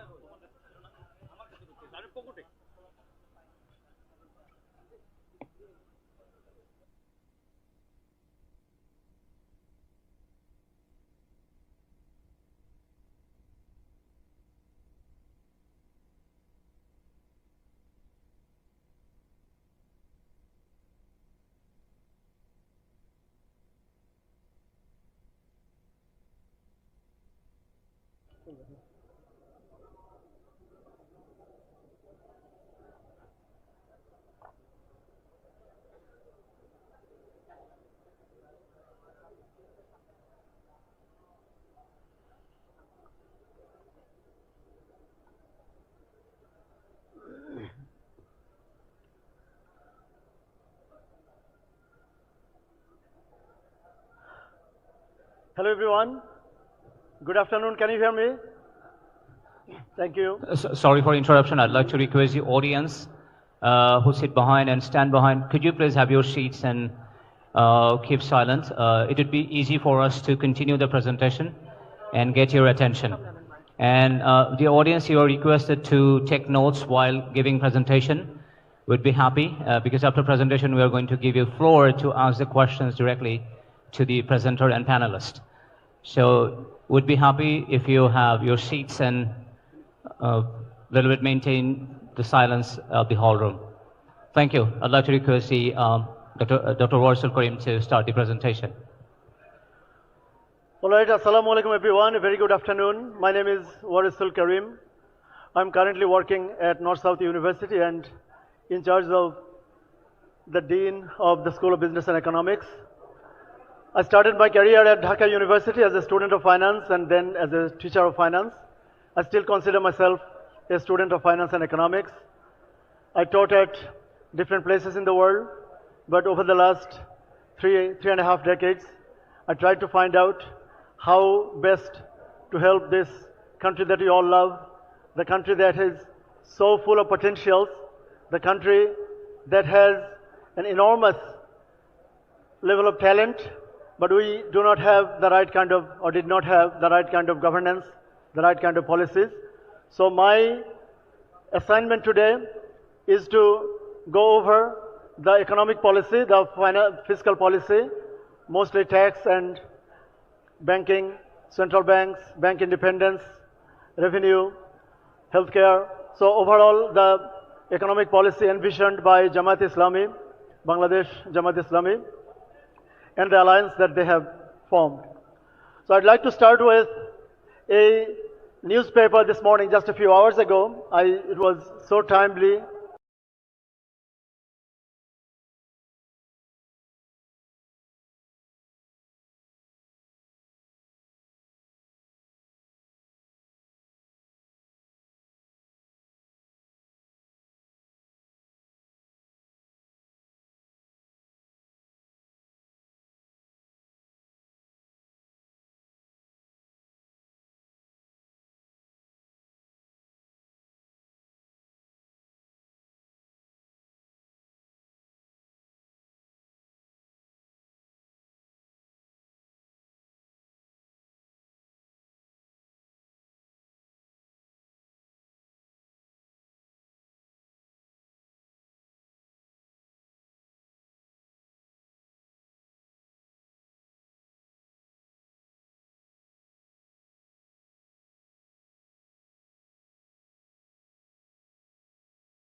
তৈরি করার জন্য আমরা চেষ্টা করব।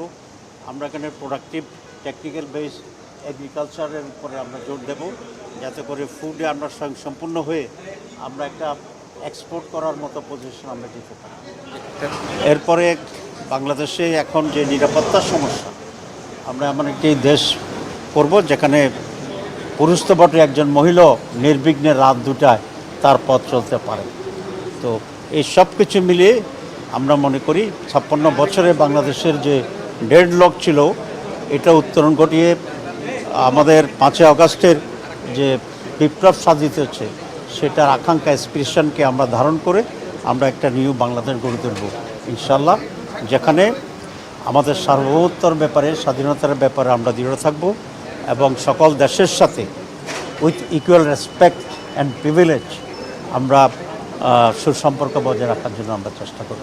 এগুলো হচ্ছে আমাদের silent features of the hour policy. আজকের এই প্রোগ্রামে অনেক দেশের কূটনীতিকরা এসছেন, তো আপনাদের এই কর্মসূচির মাধ্যমে বিভিন্ন দেশে বা বাইরের দেশে আসলে জামাত সম্পর্কে বিভিন্ন যে নেগেটিভ প্রচারণা ছিল, সেটি আসলে কমে যাবে কিনা এবং তাদের তাৎপর্যটা কি আজকে এই প্রোগ্রামে আসায়? আসলে জামাত-ই-ইসলামী সম্পর্কে অনেক মিসপ্রোপাগান্ডা দেশ এবং বিদেশে ছিল। আমরা ইতিমধ্যেই বিদেশের সাথে আমাদের অনেক গভীর সম্পর্ক তৈরি হচ্ছে, এক্সচেঞ্জ হচ্ছে। যে সমস্ত মিসপ্রোপাগান্ডা ছিল অনেকটাই অপনোদন করতে আমরা সক্ষম হয়েছি এবং সেটার প্রমাণ হচ্ছে আজকে আমেরিকা থেকে শুরু করে, রাশিয়া থেকে শুরু করে, মুসলিম দেশ চায়না থেকে শুরু করে অন্যান্য মুসলিম দেশ, প্রায় সকল দেশের কূটনীতিকেরা আজকের এই মিটিংয়ে আসছে। এটাই প্রমাণ করে যে তাদের সাথে আমাদের একটি ওয়ার্কিং রিলেশন আছে এবং জামাত সরকার আসলেও তারা জামাতের সাথে কাজ করবে বলে আমাদের সাথে তারা প্রতিশ্রুতিবদ্ধ। Thank you. আপনি বলছিলেন যে বিভিন্ন খাতগুলোতে বাজেট বাড়ানো হবে, স্বাস্থ্য খাতে বর্তমান 4% সেটা বের করে 6%। আমরা 6 থেকে 8% করব। এই টাকাটা কোথা থেকে আসবে সেটা আসলে যদি একটু না, আসলে আমাদের যে বাজেট আছে সে বাজেট থেকেই হবে, প্রফেশনটা আমরা এখানে বাড়িয়ে দেবো। সেক্ষেত্রে অন্য সেক্টরগুলোতে বাজেট ঘাটতি বাজেট ঘাটতি দেখা দেবে না, এই জন্য আমাদের অনেক জায়গায় বাজেট অ্যালোকেশন হয় দুর্নীতির কারণেই 50% খাইয়ে ফেলে। সুতরাং আমরা মনে করি যে দুর্নীতি মুক্ত যদি আমরা গভর্নেন্স করতে পারি তাহলে অন্য সেক্টরেও বাজেট ঘাটতির কোনো সম্ভাবনা থাকবে না। একজন স্পিকারের বক্তব্য ছিল যে এই যে দুর্নীতি কমানোর কথা বলছেন সেটা আসলে কিভাবে কমাবে? প্রথম কথা হচ্ছে আমরা যারা ক্ষমতা থাকবো, লিডারশিপ যারা আছে, আমাদের মন্ত্রী প্রধানমন্ত্রী যারা থাকবে, তারা নিজেরা যখন দুর্নীতিমুক্ত হবে অটোমেটিক্যালি এর প্রভাব আমাদের অন্যান্যদের কাছে পড়বে। 2 নম্বর হচ্ছে দুর্নীতির ব্যাপারে আমাদের জিরো টলারেন্স থাকবে, যেখানেই দুর্নীতির সোর্স আছে এটা আমরা তখনই গুড়িয়ে দেবো ইনশাআল্লাহ। সুতরাং এই যে মোটিভেশন, আইনের প্রয়োগ এবং আমাদের সিস্টেম অফ গভর্নেন্সকে যদি আমরা প্রপার করতে পারি এই দুর্নীতি কমে যাবে।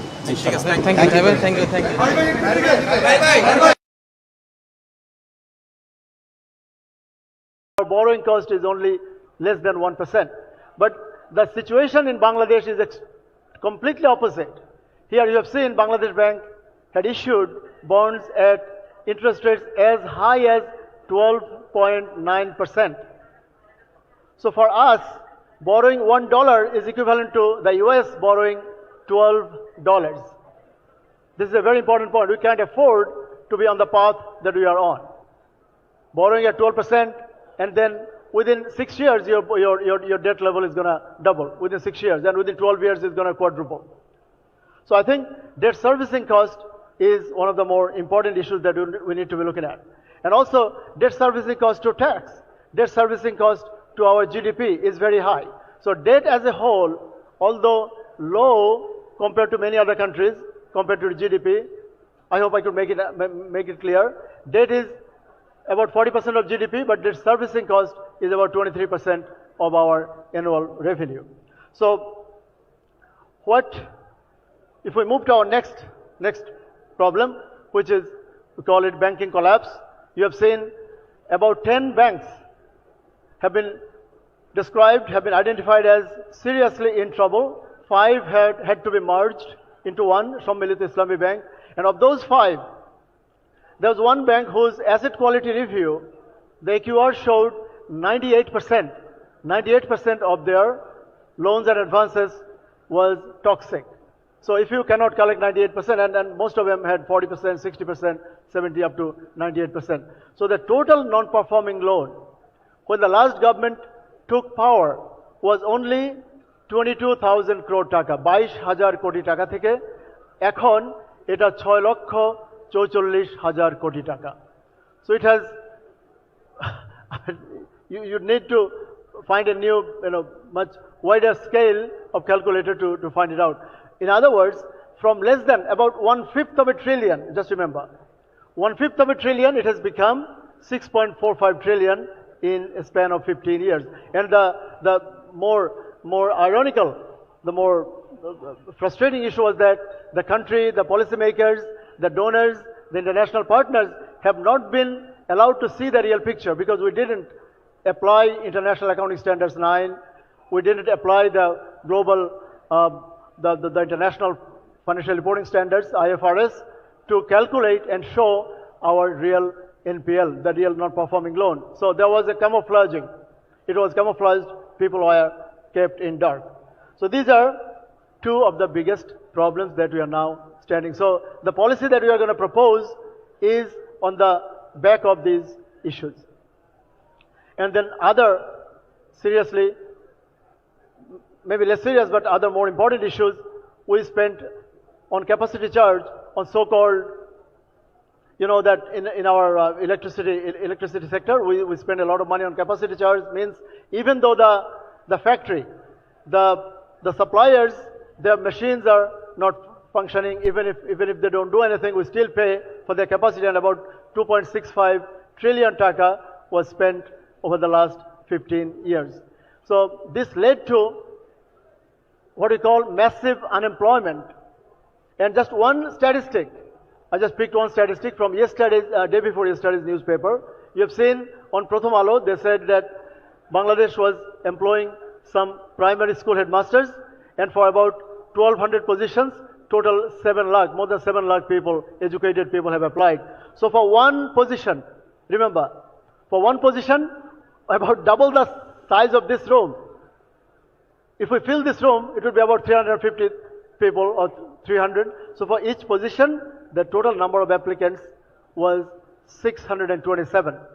You imagine, একটা পজিশনের জন্য 627 জন অ্যাপ্লাই করছেন, এবং that is not even a coveted position. It's only a primary school headmaster position which pays roughly $140 a month. Just for my overseas friends, $140 a month job drew more than 600 applicants for each position. So the country's educated unemployment is just intolerable. I would say inexplicable. National University graduates about 1 million graduates every year, and of which 600,000 become jobless.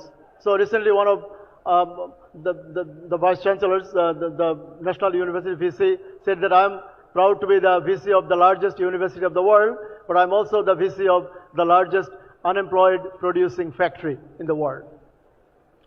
And SOE losses, we have 49 state-owned enterprises. They have chronic losses.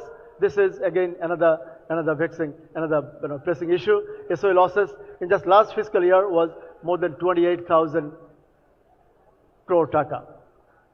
Of course, not to mention the money laundering, 28 trillion taka, apparently, according to Dr. Devopriya's report, white paper, 28 lakh koti taka had been siphoned overseas. So the development philosophy, and I'd like to build on our previous presenter who gave an overarching development, the governance philosophy. So building on that, remember, anything that I'm going to propose over the next 10-15 minutes is contingent upon a success of a good governance, a governance with good governance, a governance based on meritocracy, a government who will be incorruptible, not only not corrupt. We're proposing a government which would be difficult to corrupt, incorruptible government. So if those assumptions hold, only under that scenario, these policies could be implemented. So we assume, and not just assume, we promise an incorruptible government. We assume a welfare state, a growing, thriving, smart, but also welfare state, a state where the state doesn't take their hands off the poor and the elderly. So we would like the government, the public institutions to hold hands to our orphans, to our weak and vulnerable, to those in disease, to the elderly and children and unemployed, of course. We're going to propose some smart solutions. We promise equitable, fast, as I said, growing and sustainable economy, because the current path is simply unsustainable. We're going to assure social justice and use Islamic finance tools. We're using Islamic finance institutions and instruments. We promise a digitalized economy, digital transactions. We're going to make the most use of all the digital tools available in the world, and AI solutions for financial inclusion. So, of course, Mr. Alamgir has proposed an inclusive economy, inclusive growth. So to do that, you have to have complete, broader financial inclusion of everyone living in the country. The proposals are going to be business friendly. You'll see how. Youth friendly, women friendly, environmentally friendly. It will be based on an exploitation or aimed at an exploitation free society where poverty would be said goodbye, poverty would be sent on exile. So we'll not say zero poverty, but the government will try to reduce poverty to a more tolerable, reasonable level. And the long-term goal, of course, desire is to have zero poverty. We are also proposing a regionally balanced economy. As our previous speaker has said, that we propose 64 districts, all 64 districts to have 64 great towns, not just Dhaka and Chittagong, and 500 other towns around the country involving all the upazilas. and inclusive and equitable growth that I already mentioned.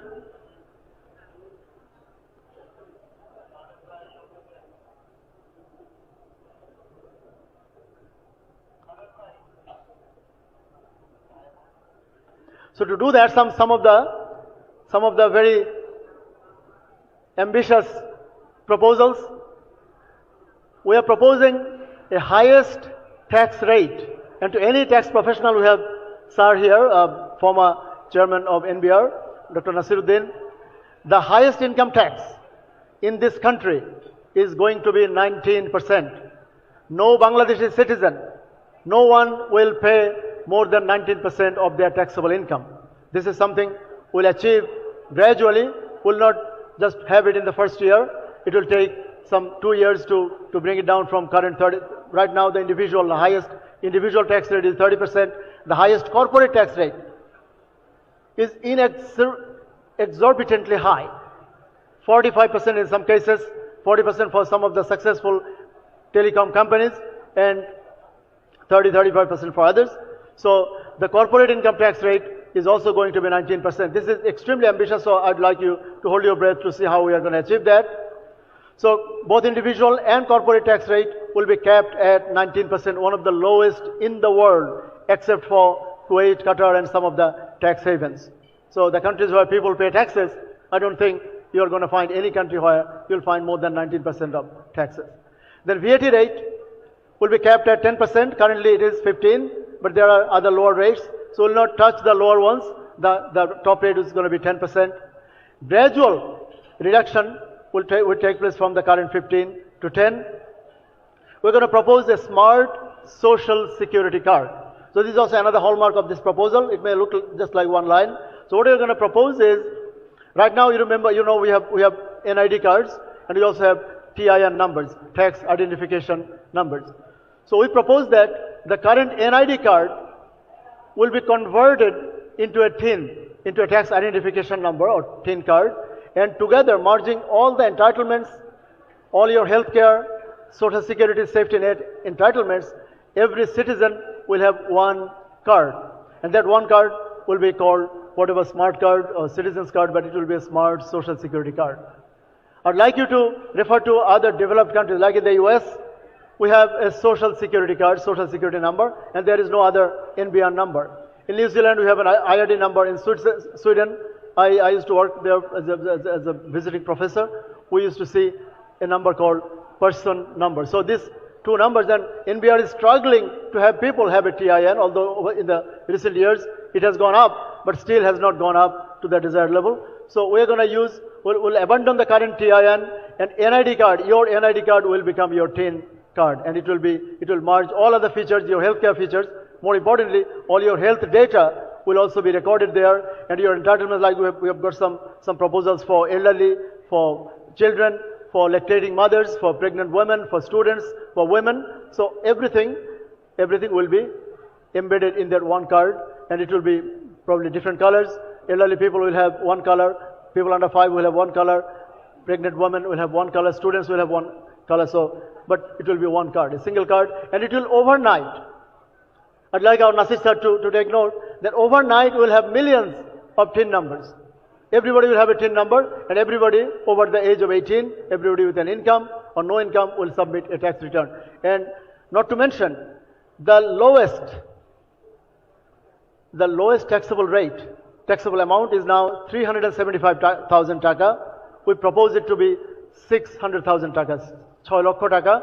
So anyone with a monthly income of 50,000 taka, below 50,000 will not pay any tax, no taxes. So 12 mashe 50,000 kore 6 lakh, 6 lakh taka will be your taxable threshold. But of course, there will be other deductions, investment, childcare, education, with many deductions. So I mean, millions of people will enjoy tax-free life. We have some 3 very important capital expenditure proposals. These will not be part of our revenue budget, but we have still accounted for all those. So 3 ambitious capital expenditure development proposals. One is 1 lakh crore, 1 lakh koti taka will be spent on road connectivity, roads, highways, bridges, and rivers. So over 5 years. So every year, 20,000 crore will be on road connectivity and infrastructure. And very importantly, my business friends, for 3 years from 13th of February 2026, this year, you will not pay a single cent more on water, electricity and gas. You know that we have received a lot of complaints that our cost of doing business has gone up significantly. Chittagong Port has raised its tariff by 41% recently. Gas connections, water connections, electricity prices keep going up every year about 7 or 8 times in 1 year. So we know that sometimes it may be necessary because energy has to be imported. We have imported energy to use to convert it into electricity. So, but for 3 years, to give a stability, to give a breathing space to our business community, there will be a 3-year moratorium on all your utility payments. Only for industrial connections though, not for residential ones, industrial connections.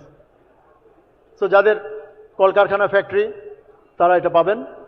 Then interest-free loans for small and marginal farmers, subject to some criteria. Qarz Hasana, you know, one of the Islamic principles. So we use those Islamic values that for small and marginal farmers, like some financed by Grameen Bank and others, there will be interest-free loans to those. Then some business-friendly reforms, simplify licensing, one-stop digital services. These are things that, you know, as Dr. Devopriya said, that these are lofty promises that everyone says. If you look at the prospectuses of the last few, you know, several elections, we had 12 elections already in this since independence. So every time we saw these promises, but no one actually stood by their promises and no one showed how. We have a policy to tackle NPLs, non-performing loans, asset management, asset quality, recovery framework, will bar chronic loan defaulters, bring back siphoned money. How we are going to do that, I'll explain soon in banking governance and banking reform.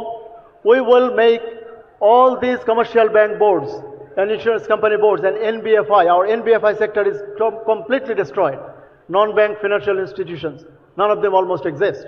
Some of our pride institutions. It's heartening as a student of finance to know when we went to study finance at Dhaka University, we saw BSB, BSRS were some of our pride institutions dedicated to industrial financing. But now where are they? BSRS, BSB, they have been merged into BDBL and they are now running on rental income. They just rent their building out. It's like subletting your home, no place for your children, no place for your family, no place to study, play. You have to sublet most of your home and then live, buy your groceries from sublet income. So BSB, BSRS, ICB, they are doing it now. So we will make the boards independent, we'll bring independent directors, and I would also like to propose that the two institutions that have never seen independent directors, it takes a bold and courageous government to do that. ACC, the Dudok, Anti-Corruption Commission, and NBR will have independent directors, independent members in their board who are not from their service, who are not from civil service or from any other services. They will be independent people nominated by parliamentary committees, and then all these boards will be vetted. The board chairman, the board members will have to be vetted by the parliamentary committees. Government, the Prime Minister, we talked about decentralization, the Prime Minister or the President will not have the privilege, will reform these institutions ahead, even more than what the so-called Oikomoto Commission has proposed. There will be more institutional reform. We will focus on primarily 4. We call it clan, the courts, the total judiciary, the law enforcement, the SEC, and NBR. These 4 institutions will have to be reformed. And once those are reformed and made independent and neutral, remember, independence alone may make them partisan, that they get a license. If I'm independent, I can do anything I like. So there must be mechanisms and systems in place to make them accountable to the people through parliament and other regulatory institutions. So these 4 are just the top ones, the crown, but all statutory institutions, BTRC, BRTC, all like UGC, the Special Election Commission. You have seen what the Election Commission did 24 hours ago, or 36 hours ago, they allowed all these loan defaulters to contest in elections. So that is against the policy that we are going to propose. You can never get rid of non-performing loans if you allow them at the highest level of government. Because once you become an MP, you can be a prime minister. So technically this election commission on which the people of this country, the martyrs, the 1400 martyrs, and the martyrs of our liberation war, everybody entrusted a role of governing this country, of choosing people who would govern. They have betrayed with the spirit of liberation war and the spirit of July revolution. I want to say it unequivocally as Warisul Karim. I'm not saying it on behalf of these policies, but I'm sure everybody in this room echoes my sentiment that it is not the prerogative of the election commission or any of the election commissioners to use their personal feelings that maaf kore diyan, please, we're sorry, we have to approve you with a heavy heart, but please pay back the loan. This is not how it works. It is not your money, sir. It is people's money, and we are now drowning.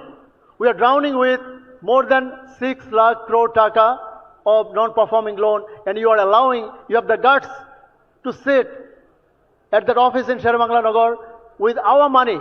The air that you are breathing, the water that you are drinking is our money, is my children's money, my students' money, my parents' money. And you are saying that doya kore loan ta shod kore diyan. So I don't think constitution or common sense allows you that prerogative. Anyway, so this is the spirit with which we like the Jamaat leaders to look at these policies. These are not just paper. You cannot implement any of these unless you have governance changes, because governance has bred corruption. My previous speaker said that power breeds corruption and absolute power breeds absolute corruption. We just didn't have absolute power. We had absolute, unbridled, unaccounting power. We had almost omnipotent power. And one of the late parliamentarians of Awami League, Mr. Suranjit Sengupta, he said that the Prime Minister of this country, and he actually mentioned Sheikh Hasina's name, he said that she has the power. She cannot just alter your gender. She cannot change a man into a woman and a woman into a man, but she can do anything other than that. So we don't want a Prime Minister to have omnipotent power. We want Prime Minister and every minister and every members of the Parliament to be serving the people who elected them, because they are representatives. It's like you sending me to buy your lunch, and I must buy the lunch that you assigned me, that you mandated. Anyway, so our banking reform will come on the back of those independent boards. We'll make sure that Bangladesh Bank is independent and neutral and accountable. So mere independence is not going to be allowed to you. You'll be made accountable, and there will be no blanket bailouts. No bailouts at all. There is, of course, as you can see, SME and startup. So now education, jobs, youth and education. This is another big piece of our policy. And I want you to go home with this good news that will offer interest-free loans to our graduates, because when my daughter was graduating in May of 2016, she was nervous. We are nervous as parents that what is she going to do? And this is one of the most nerve-wracking times of a student. When we lived in residential halls, we didn't know after graduation what we would be doing. I was lucky enough to have a job offer, but most of us do not. We want our students not to live in despair. If you don't have a place to live, if you don't have your parents living in Dhaka city, then you know that what it means, what it feels to be leaving your hall of residence where you lived for like last 4 or 5 years almost with no rent. So we want to offer them 10,000 taka free loans to graduates, but this is not just free money handing over. We'll call it skill recalibration scholarship. Skill recalibration stipend. It means there will be very strict criteria. They have to meet those. They have to get enrolled in some skill building training, maybe a master's, maybe another degree, maybe some other training, vocational or occupational. They may want to change their occupation. A student, one of my daughters, say graduating with a social science or arts degree, she might want to learn nursing. Someone might want to do from engineering to computing or computing to photography. So they may want to recalibrate their skills. Anyway, so it will be not for everyone, about 500,000 youth. We know about You know, the 23 লক্ষ মানুষ প্রতি বছর job market enter করে. 2.3 million people, they enter the job market, and only about 1 million jobs, and of which I say not more than 23,000 decent jobs. আপা 23,000টাও decent jobs নেই. BCS এ 3 থেকে 4,000, বাংলাদেশ ব্যাংকের সহকারী পরিচালক about 80-90 জন, 100 জন, কয়টা কমার্শিয়াল ব্যাংক কতজন নেয়? ম্যানেজমেন্ট ট্রেনিং অফিসার 35 to 40, খুব বেশি হলে অনেক ব্যাংক তো কাউকে না জানিয়ে you don't get to know when they recruit. So 23,000টাও আমার মনে ওভারস্টেটমেন্ট, আমি ক্যালকুলেট করি নাই, কিন্তু আমার কথা হচ্ছে 23 লক্ষ মানুষের জন্য 23,000 job is not good enough.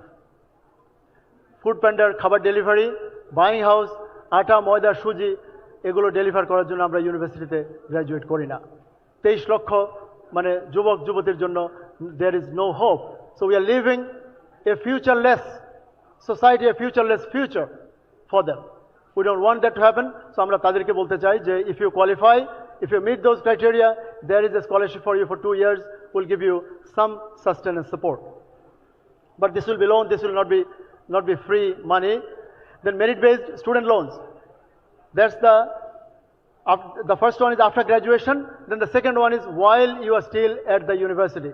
So for high-performing students, the ones whose job is almost guaranteed, say CGPA of 3.8 or above, or 3.5 and above, and upon the recommendation of the head of the institution, আপনার department chair অথবা vice chancellor অথবা আপনার যিনি principal, owner based on his or her recommendation আমরা কয়েক হাজার স্টুডেন্টকে, এখানে 10,000 স্টুডেন্টকে, কারণ I was one of them, আমরা 4টা টিউশনি করে আমাদেরকে মাস্টার্সের সময় পড়ালেখা করতে হয়েছে। এক একটা SM হল থেকে সেই রামপুরা, SM হল থেকে মোহাম্মদপুর, SM হল থেকে শান্তিনগর, এটা যাতে আমার কন্যা, আমার পুত্র, আমার ভাই বোনদের করতে না হয়। যদি তারা মেধাবী হয়, এটা will start from their fourth ইয়ারে, কারণ 1 বছর পরে তারা জব পাবে। এরপর যদি এটা সাকসেসফুল হয়, 3rd ইয়ার, 2nd ইয়ার, 1st ইয়ার, তো 4 বছরের জন্য এরকম মাত্র 1 লক্ষ স্টুডেন্টকে, তো খুব বেশি দেওয়া যাবে না। They have to be high performing, এমন দোজ ওয়ান্স যাদের চাকরি পাওয়া অলমোস্ট সার্টেন, সো দ্যাট তারা চাকরি পাওয়ার পর সেই টাকাটা আমরা ফেরত পাই। Government will only have to top up. 5 বছর পর সেই টাকা আমরা ফেরত পাওয়া শুরু করবো। Like in the US, of course there will be millions of dollars of non performing loan there too. আমেরিকার ইস্যু আছে, আদার দেশেও আছে। আমি মনে করি গভর্নমেন্টের বাজেট থেকে শুধুমাত্র they will top up, just the inflation adjustment করবে, আর যে নট পারফর্মিং পার্টটা তারা পে করবে। বাট আমরা আশা করি যেহেতু আমরা খুব ভালো স্টুডেন্টদেরকে দেবো, this is not universal. In the US they make it universal, New Zealand, Australia, UK they make it universal student allowance. We are not proposing any allowance. We are proposing loans. একটা allowance আছে এরপর। Then 1 lakh কোটি টাকা, 1 lakh crore টাকা on educational infrastructure. This is another significant piece of our policy. আমরা বর্তমানে যেটা জাতীয় বিশ্ববিদ্যালয় যেটা আপনি দেখেন, the one you see as national university, the one which has about 4 million students. It has thousands of colleges. আমরা এটাকে reorganize করব। How? We're going to separate the top tier colleges. About top tier, Carmichael, BM College, Victoria College, Dhaka College, Bogda Azizul Haq College, Pabna Edward College. So these top tier colleges will be converted into standalone universities. Listen to this. So there will be some 50 new universities, but they will be great institutions because Dhaka College is older than Dhaka University. And we are keeping Dhaka College as a national university. Not a lot of people take pride in graduating from national university. Because সেখানে সবচেয়ে ভালো ভালো কয়েকটা college আছে, আবার like Notre Dame college সেখানে, Holy Cross college সেখানে, Eden college সেখানে, Dhaka college is part of national university. We want the top tier ones to become standalone universities, and then the second tier গুলো will leave them under the current national university. And সেখানে সবার একটা pathway থাকবে। যারা 2-year degree করে, even if you do a 2-year BA become BSc, they will have a pathway to go to another university to complete their 3rd and 4th years, like in the model of United States community colleges. সেখানে 2 বছর you do 2 years at a community college, then based on some criteria, if you can fulfill those, you can get to top regular universities. So এখানে 1 লক্ষ টাকা, 1 লক্ষ কোটি টাকা আমাদের budget for 5 years to transform those universities. We have land is already there, professors are there, buildings are there, classrooms are there. We just need to modernize those infrastructure. We need to invest in labs. We need to invest in classrooms, in bathrooms. And one point I'm so tempted to share with you that recently Pratham Alo was publishing pieces on these great colleges, and at one of those colleges, I think Ananda Mohan, they said they have 42,000, listen to this, 42,000 students at a college and only one hostel for 120 people and only 3 bathrooms, 3 washrooms for 42,000 students. This is not acceptable. This is not Bangladesh. This is not any decent country. So we like to invest in hygiene, in classrooms, in making them modern. And then another part of the university, and there was a signature promise.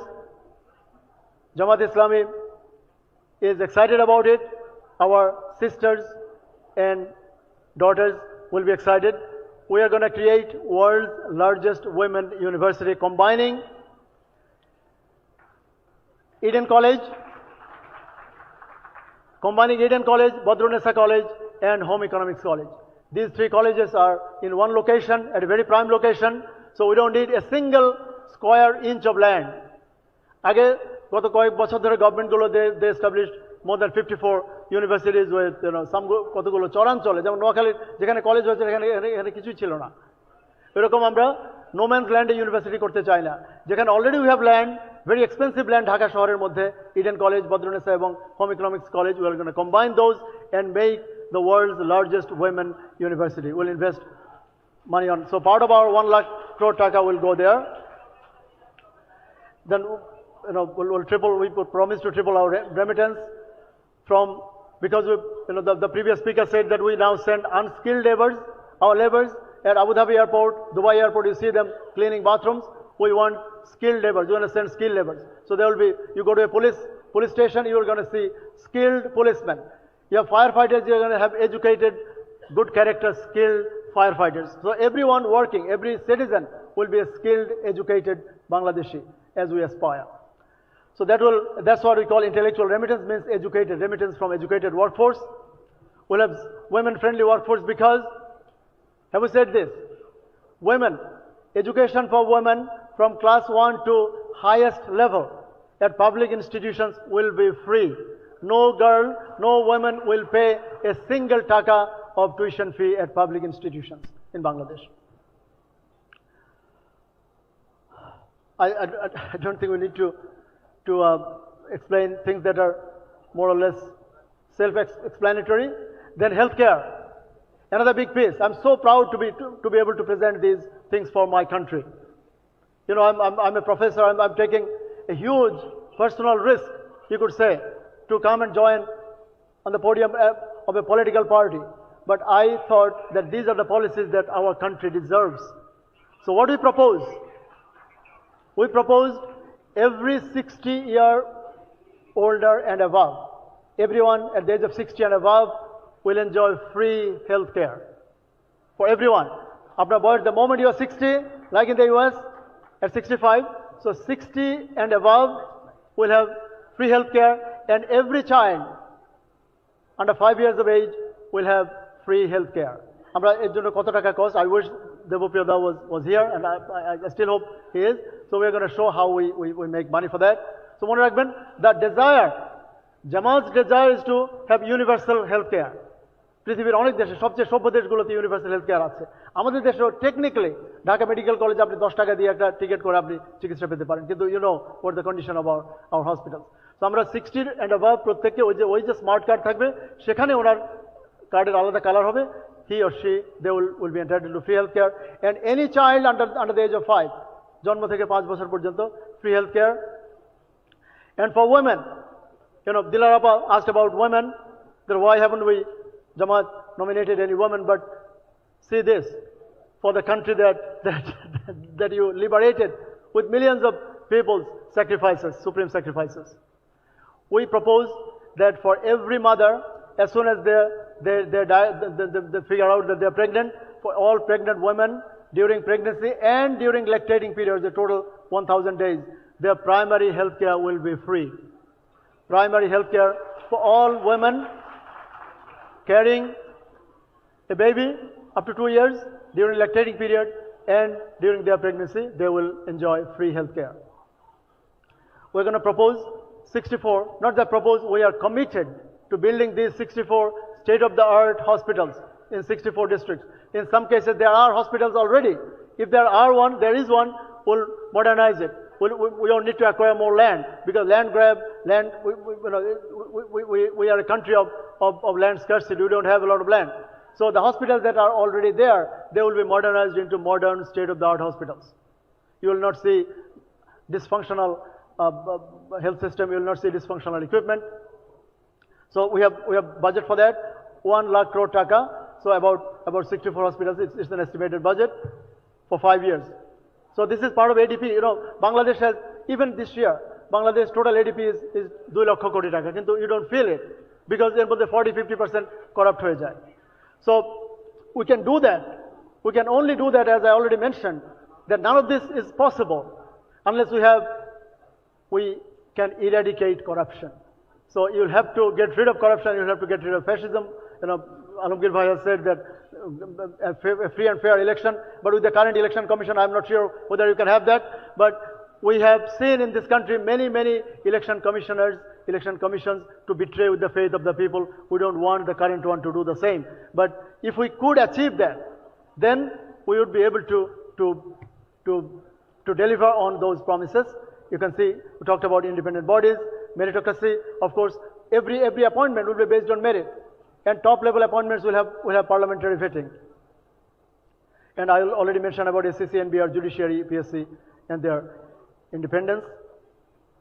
We're very close. So the projected expenditure, now the crunch. How are you going to pay for it? These are lofty. I heard the word lofty. Lofty promises. It's easy to say that I'm going to build another Taj Mahal for you. I'm going to take you all over the world. I'll go to the Alps to bring the most white diamond for you. So the total expenditure for this, you can see lost revenue for minimum taxable income. Remember, 3,75,000 থেকে 6 lakh. So there will be some lost revenue, 400. These are all amounts in crore taka. So just to save space. So 400 koti taka lost revenue for minimum taxable income. Flat VAT will lose the most.